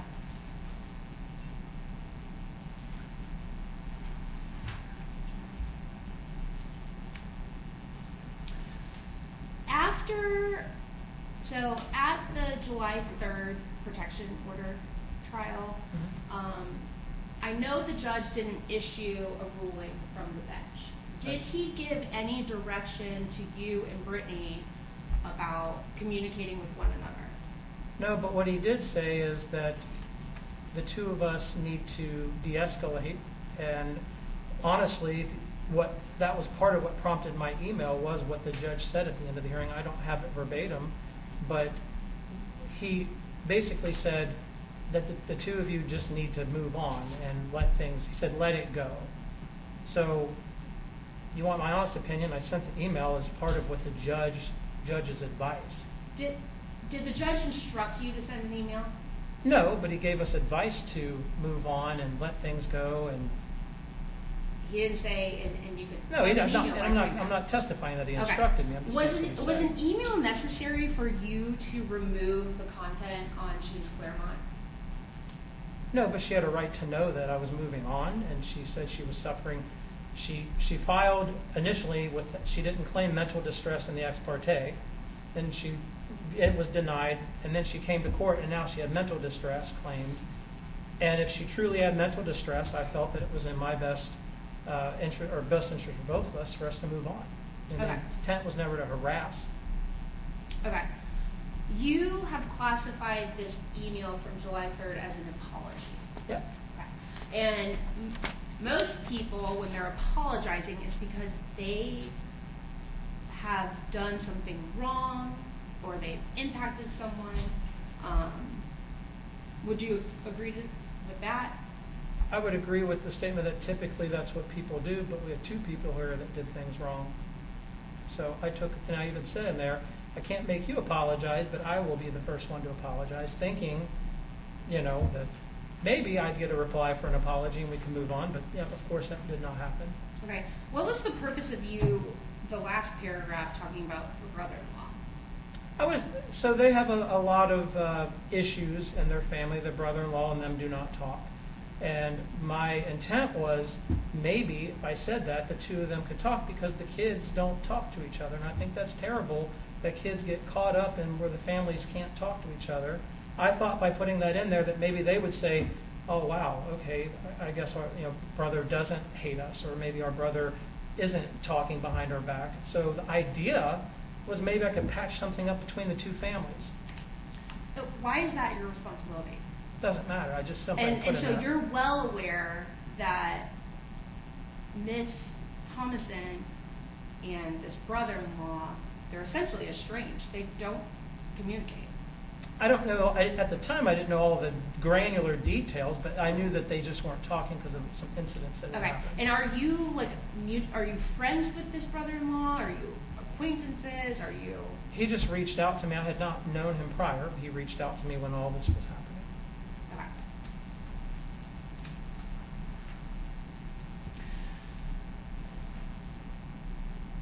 You were explaining when asked about some of these Facebook posts and specifically the tagging function, and then also being blocked. So I want to make sure I understand what you testified to. So you are aware that Brittney blocked you. I later found that out, yes. Okay. When did you find that out? I don't recall the exact date. Okay. But it was after June 4th. Yes, it was after June 4th. Okay. And then you also explained that when someone blocks you, you can't then tag them in a post, correct? Correct. Okay. At least not to my knowledge you can. Do you have, yeah, let's see, is Defense Exhibit C on the back before you? Yeah, right here. Okay. So with respect to that communication, there was some questions of when this communication was posted. Mhm. I don't really And know. it appears that, so the first text bubble is Miss Thomason, correct? Yes. Okay. The second post bubble is Change Claremont, that you're the administrator on, correct? Yes. Okay. And then if you look at the text itself, do you see how Miss Thomason's name is in a different, I guess it's like a more gray color? This isn't in color, but it's not as bold as the other text. I mean, it's got her name. I don't know. Do you see how the font different? Yeah, It's different. yeah, right. Okay, and it's also like a different. Let's see here. It looks like it's about the same size. So you're aware that on Facebook, when you tag somebody, it links right to their profile, right? Yes. It messages them. Well, I don't know So about. they're aware. I don't know if it messages them. I mean, I would assume it alerts them like a notification. Okay. So this specific post, you tagged Brittney Thomason, correct? Yes. Okay. Yep. So we know that this post would have had to happen prior to her blocking you, which was on June 4th. Correct? Well, yeah. I mean, I wouldn't. If she blocked me, then I couldn't have tagged her in a post. Okay. So there's no date, and the issue that I'm getting at is there was no date on this. This exchange? Exchange. Yeah. There's no date. You can't tell the date. Correct. Okay. And Ms. Thomason testified that it would have been before she blocked you. She did not believe it happened after she said, "Don't talk to me." Yeah. I Should mean, we ever say that? yeah. Well, I want to make it clear that Ms. Thomason, after June 4th, did not send this to you. She did not communicate on your page or talk to you. Right. So this came before June 4th. Right. I mean, Okay. I didn't say it didn't, but okay. Okay.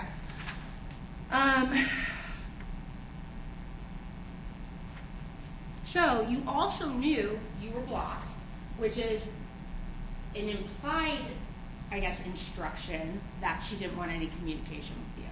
Would you agree? If someone blocks you. Again, I'll reiterate, even my own kids or son and I have gotten into arguments, and he said, "Don't talk to me, block me," and then unblock me 2 days later. There have been multiple people in the community that block me and unblock me. I mean, I, again, don't agree with the precedent of please stop talking to me, equate to have no further contact with me or you're going to be charged a crime. Does Ms. Thomason have any further contact with you after she said, "Please don't talk to me"? Based on your definition of contact, yes, because I had all kinds of stuff coming in. Direct communication, no. Okay. But I have all sorts of contacts about me to other people. All right. So she was talking to other people Right. about information. Knowing that it was being sent to me, Okay. but yes. Just like you were talking to her brother-in-law about Who was not information. disclosing anything, yeah, it was Well, you private. know enough to know there's a family feud. Correct. Okay. Okay. So there's really no difference, right? No, there's a huge difference. Okay.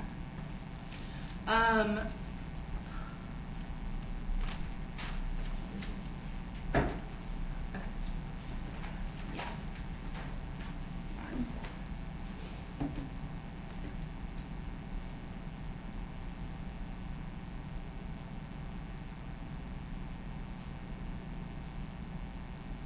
And you don't deny making the posts about her referencing her business and the drug trafficking post and posting the picture of her family. I posted her profile picture. That was her profile picture. Okay. And I asked anybody in the community that knows this person. Here I have this person making threats to me. So yes, I did post that. Okay. But Ms. Thomason didn't make a threat to you. Yes, she did.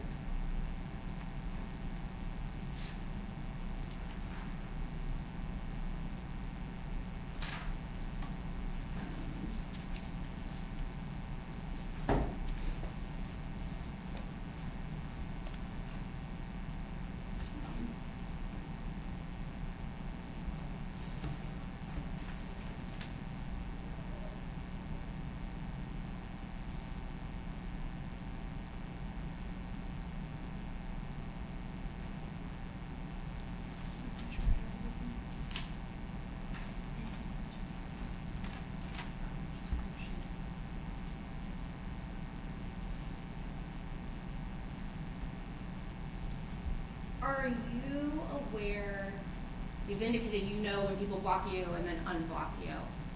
Has Ms. Thomason unblocked you to your knowledge? I wouldn't know, because she's blocked. Okay.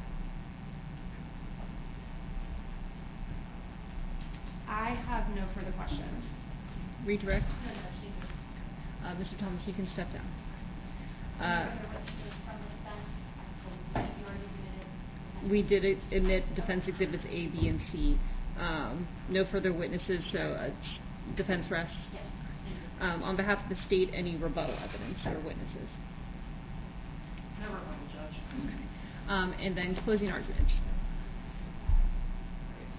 Your Honor, on this particular case, again, I'm going to be referring back to the very straightforward language of the statute that we're dealing with here today. So for the telecommunications harassment, it's no person shall knowingly make or cause to be made a telecommunication from a device within their control to the recipient after the recipient has told them not to make that communication. Here we have, I think, for the most part, the two specific and very important dates in question for this. We have June 4th. On June 4th at 5:56 p.m., Brittney Thomason, who had previously been in communication with Mr. Thomas, makes the very clear statement through Facebook message, "Please stop talking to me," and then immediately blocks him. At some point after that, Mr. Thomas, becomes aware that Ms. Thomason has blocked him on social media. Both her statement and the action of blocking would lead any reasonable person to the assumption that this person does not want me to talk to them. To our knowledge at this point, she has never unblocked him or initiated any direct communication to Mr. Thomas that would change her position of whether or not she wants any communication with him. That did not change up until July 3rd, at which time Ms. Thomason and Mr. Thomas were both present at a civil protection order hearing. That protection order hearing was filed, or request for protection order was filed by Ms. Thomason. Very clear that the intention there, as she said, was to make it stop. She wanted no further communication with Mr. Thomas or from Mr. Thomas. That was made very clear during that hearing. She testified that the judge at that hearing, because he took it under advisement and did not issue a decision, the judge indicated to both of them not to have any communication with one another. A couple hours after that hearing, again on June 3rd, after she has told him to stop, after she has blocked him, after she has filed a protection order so that there would be no further communication, Bill Thomas sends an email directly to Ms. Thomason's email. She knows it's him based on the email address and the content of the message. He doesn't deny that he was the one who sent the message, or sent the email, excuse me. He sends that direct to her after it has been communicated in multiple ways that she does not want that communication, Judge. That is the very definition of Section A5 of the Telecommunications Harassment Statute. There's not a element here that Ms. Thomason felt threatened or that it had any effect on her. There's not an element that Mr. Thomas had good intentions as he claimed they were. The elements are very simple. Made the communication after having been told not to make that communication, Judge. I think the evidence speaks for itself in this case, and we are going to ask for a guilty finding under the A5 section. Defense closing. Thank you, Judge. I do believe that there are several arguments here as to why Mr. Thomas should be found not guilty. The first being the void for vagueness doctrine. If a statute is so vague that a person of ordinary intelligence cannot understand what conduct is prohibited, it may be declared unconstitutionally. This specific section of the code, the A5, is criminalizing communication between the two parties without any clarity on what the harassment is. We've heard a lot about these social media posts. We saw a few exhibits involving those. We're not here for the social media post itself. We're here because on June 4th, she says, "Stop talking to me." On July 3rd, he issues an apology email. We heard, obviously, at length, they were in litigation for a civil protection order. But that wasn't over communication between Mr. Thomas and Ms. Thomason directly. She even testified she got a protection order to protect herself from public humiliation and protect her business. There is nothing in the record or evidence that indicates the two of them had been in any type of direct contact. Now, if this honorable court does not find that section to be void, then we have to look at the context here. In Defendant's Exhibit A, we have 51 pages of communication between the two of them. It is not until June 4th when that conversation takes a turn, and you'll see through the messages, because she is upset that Mr. Thomas is not sharing a specific name on information he is talking about.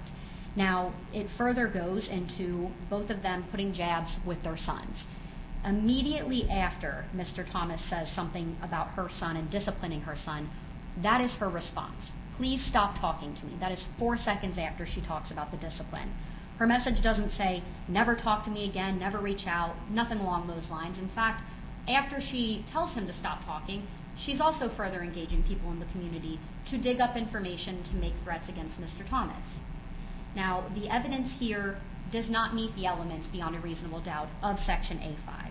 We would argue that this is not telecommunications harassment, and we would ask that you find him not guilty. Thank you. Thank you. Final summation?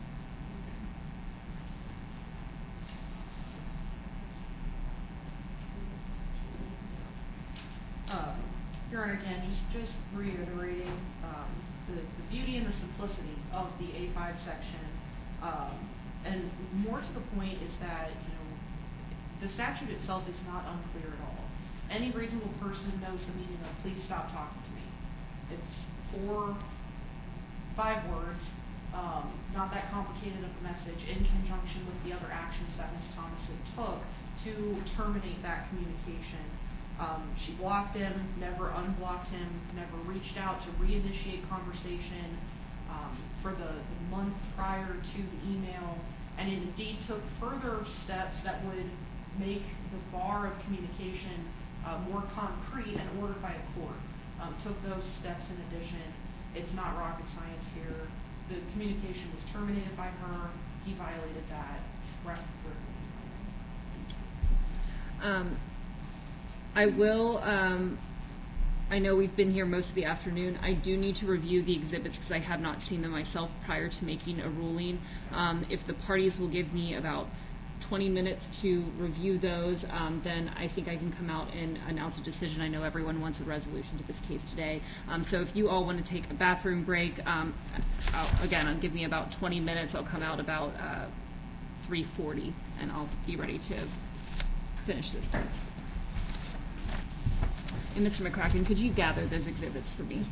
I think they're still at the witness table. Or, Debbie, I appreciate your assistance. I'll take that. I need to review them, so just... All right, we will stand in recess.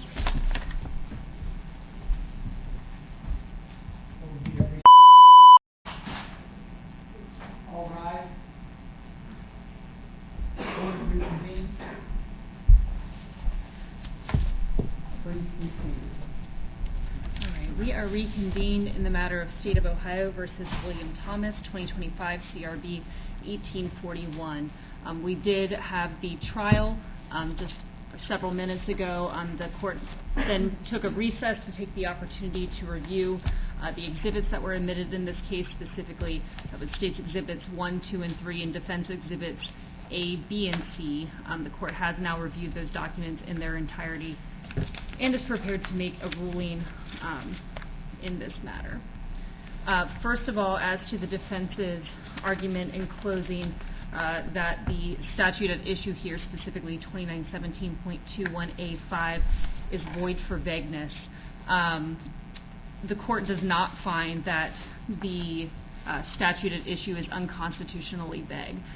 This statute is verbose. I don't think that there's any denying that, because it is one of those statutes that I like to call an either-or statute. There is several different versions or variations that the statute contemplates within the statute, but when it is boiled down to the portions of the statute that are relevant in this case, I think it is exceedingly clear. And those portions, as the state finds it, is that the defendant knowingly made a telecommunication to another, and the caller knowingly made the telecommunication to the recipient of the telecommunication, and the caller had previously been told by the recipient not to make the telecommunication to any person at the premises. So that's the portions of the statute that the court finds are at play in the factual scenario before the court here today. And again, the court does not find that those are unconstitutionally vague. In fact, I think once again you remove the superfluous language that is not at issue here. In this specific case, the requirements are pretty clear. Further, based on the testimony, the exhibits, the testimony of Ms. Thomason and Mr. Thomas, I think, in fact, not a lot of the issues are actually in dispute. I think that there is no dispute that Ms. Thomason and Mr. Thomas began a conversation around May 25th of 2025. Much of that conversation, or all of that conversation, I'll say much of that conversation, was through Facebook Messenger, where Mr. Thomas was using the profile name of Change Claremont, which he has indicated was him in those communications, and Ms. Thomason was using a profile associated with her name. They had those conversations for a little bit less than 2 weeks before, on June 4th, Ms. Thomason indicated to the defendant that she did not wish to have further communication with him, and at that point blocked him. That is not in dispute. That is very clearly displayed in both State's Exhibit 1 and Defense Exhibit A on the first page. Thereafter, there's been no testimony that, and I think the testimony was that they really didn't have a prior relationship to those communications in May of 2025, that Ms. Thomason did not unblock Mr. Thomas at any point, or any critical point. There was no testimony that that occurred, and that leading up to the second critical date, July 3rd, 2025, that Ms. Thomason had filed for a civil protection order against Mr. Thomas. I think that that is not in dispute. It's further not in dispute that there was a hearing related to that civil protection order on July 3rd, 2025, and that approximately 2 hours after that hearing, Mr. Thomas sent Ms. Thomason an email, which he indicated he did author, and again, from the context of that email, as is displayed in State's Exhibit 3, as well as the email address, does appear to be from Mr. Thomas. So again, the question left, or the argument Mr. Thomas makes, is that he didn't really understand Ms. Thomason saying, "Please don't contact me," to be that he could not have contact with her. But this is not a situation where Ms. Thomason and Mr. Thomas had some ongoing familial relationship where maybe they would say, "Don't talk to me," but then it was okay to talk again. That was not the case. They had a very brief conversation via an electronic means prior to her telling Mr. Thomas not to have any contact with her. She additionally took the extra step of blocking him. The testimony was that there was no initiation, direct initiation of any conversations between Ms. Thomason and Mr. Thomas following her telling him not to have any contact, not to blocking. Mr. Thomas admitted to posting some information about Ms. Thomason following that. Ms. Thomason then proceeded with serving or filing for a civil protection order, went through with the hearing. The court finds that based on all of those facts, any reasonable person would know that Ms. Thomason did not want to have any type of contact from Mr. Thomas. I don't think that there is any other way to interpret reasonably all of those actions, all of those occurrences in a short period of time with someone who they had a longer period of not having contact than they did have contact leading up to that June 4th, "Don't contact me," before the July 3rd hearing. Specifically at the hearing, although there is dispute of what the directive from the judge was there, Ms. Thomason says the judge told them don't have any communication with each other. Mr. Thomas indicates that it was something to the effect of "let it go." Regardless, that was certainly not an invitation to have further communications, yet Mr. Thomas, despite knowing that Ms. Thomason did not wish to have contact with her, sent the email on July 3rd.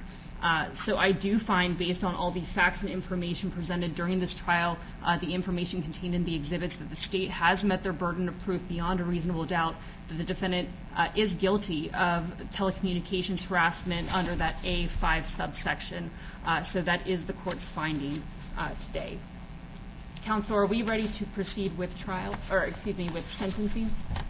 Yes, Judge. Ms. Panzica, go right ahead in mitigation. Judge, Mr. Thomas is close to 50, I think, in about a few weeks, has no prior criminal record. I don't necessarily want to beat the facts up. You obviously saw every exhibit.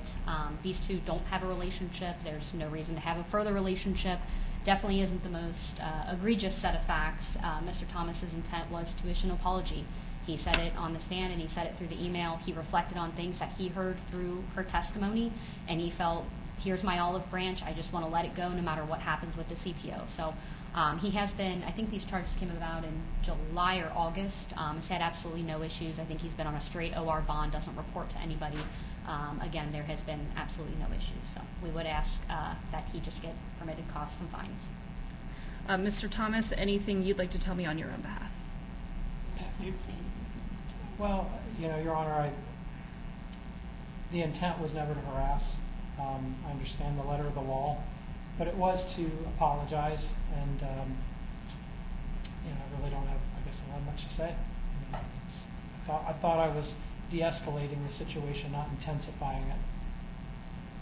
Thank you. On behalf of the State of Ohio. Yes, Your Honor. We had spoken with Ms. Thomason kind of from the beginning. Her statements to us have always been that she just wants any communication or references to her on social media to stop. She's been very, very much mentally affected by this incident. Excuse me. So the state is going to request a period of probation here with the intent of requesting a 10G post-conviction no contact form go into effect. We do know that there's a civil protection order that is under appeal at this point, so we're asking for that additional layer of protection just in case the appeal turns out the way that we don't want it to. And in order of no further contact, either directly to or referencing Ms. Thomason, she is a named party in a couple of different, or at least one different matter that's pending that I believe Mr. Thomas is aware of. So we would ask that no post be made or by his personal page or any page associated with him regarding Ms. Thomason or any matters that she's involved in until they're and then probation to enforce the 10G no contact. Mr. Thomas, it is going to take me a minute to fill out some paperwork. Give me just a couple minutes now and I'll jump sentence. Counsel for the state, I may need Ms. Thomason's birth date. I'll get that. If you could just put that on a post-it note. Yep.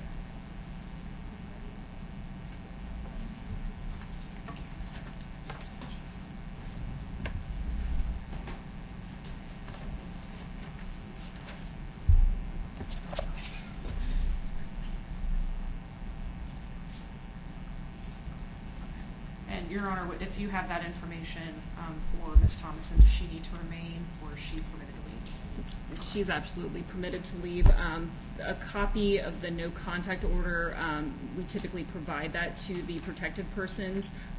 So I can, if you want to get a copy so you're an advocate or you can we can send. provide it to her. Okay. Then no, she does not need to remain. And then I told her she had. Yes.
right, Mr. Thomas.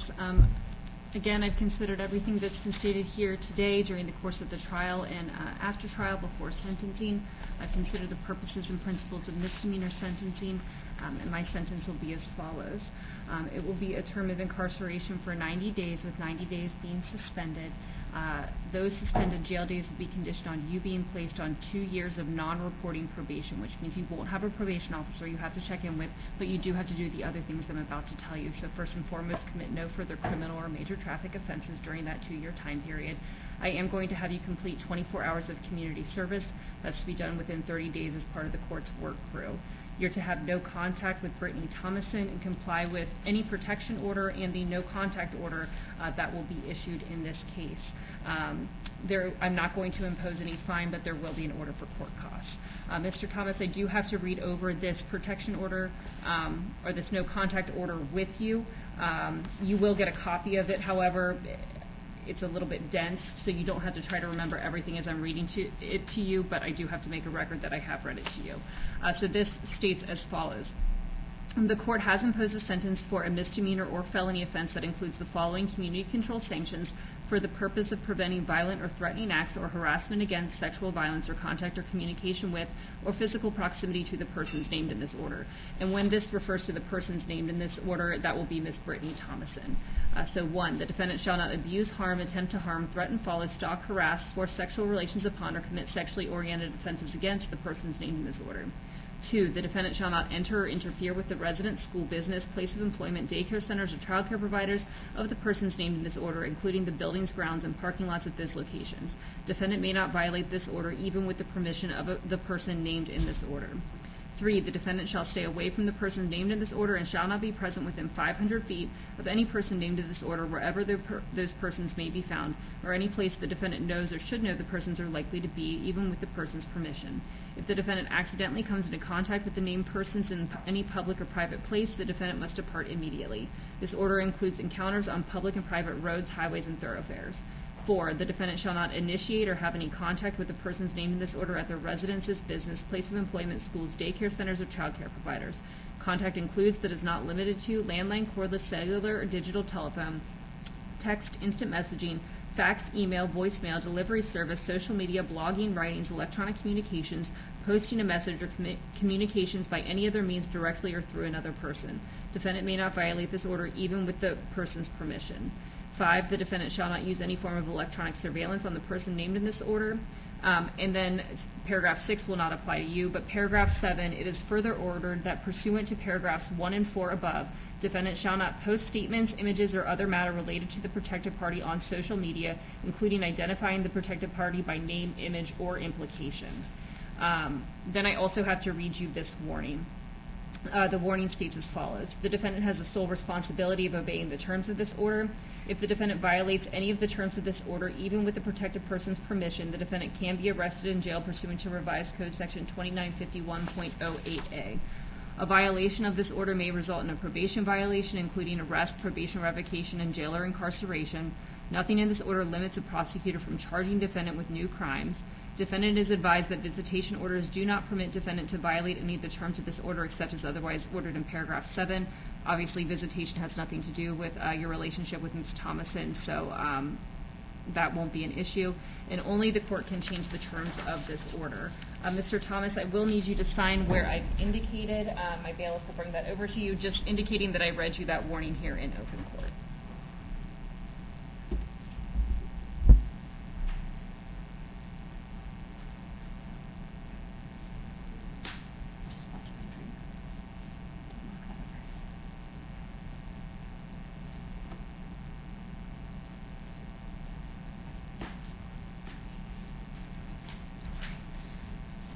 So Mr. Thomas, from here you can step out and see the clerk. They'll give you some more information about the orders of the court as well as give you a copy of this protection order. But do you have any questions for me about this sentence that I've imposed? No. Okay. Judge, what was the length of days for the community service? He has 30 days to get it completed. There's 24 Okay. hours. Okay, thank you. Mr. Thomas, the last thing I have to advise you of is that if you violate the terms of this probation and come back before me, I could impose additional sanctions, harsher sanctions, more restrictive sanctions, a longer term of community control, or I could impose all or any part of the suspended jail days. Again, from here, sir, you can step out and see the clerk, and good luck. Thank you. Thank you. Oh, that needs to go in there too. Okay, sure. Judge, do you need to do appellate rights on sentencing? Not if you don't impose maximum and a misdemeanor. Okay, perfect. Thank you. No, I appreciate you catching it though, because I would rather do it right. All right. Thank you guys. I know you've been out here a lot of times.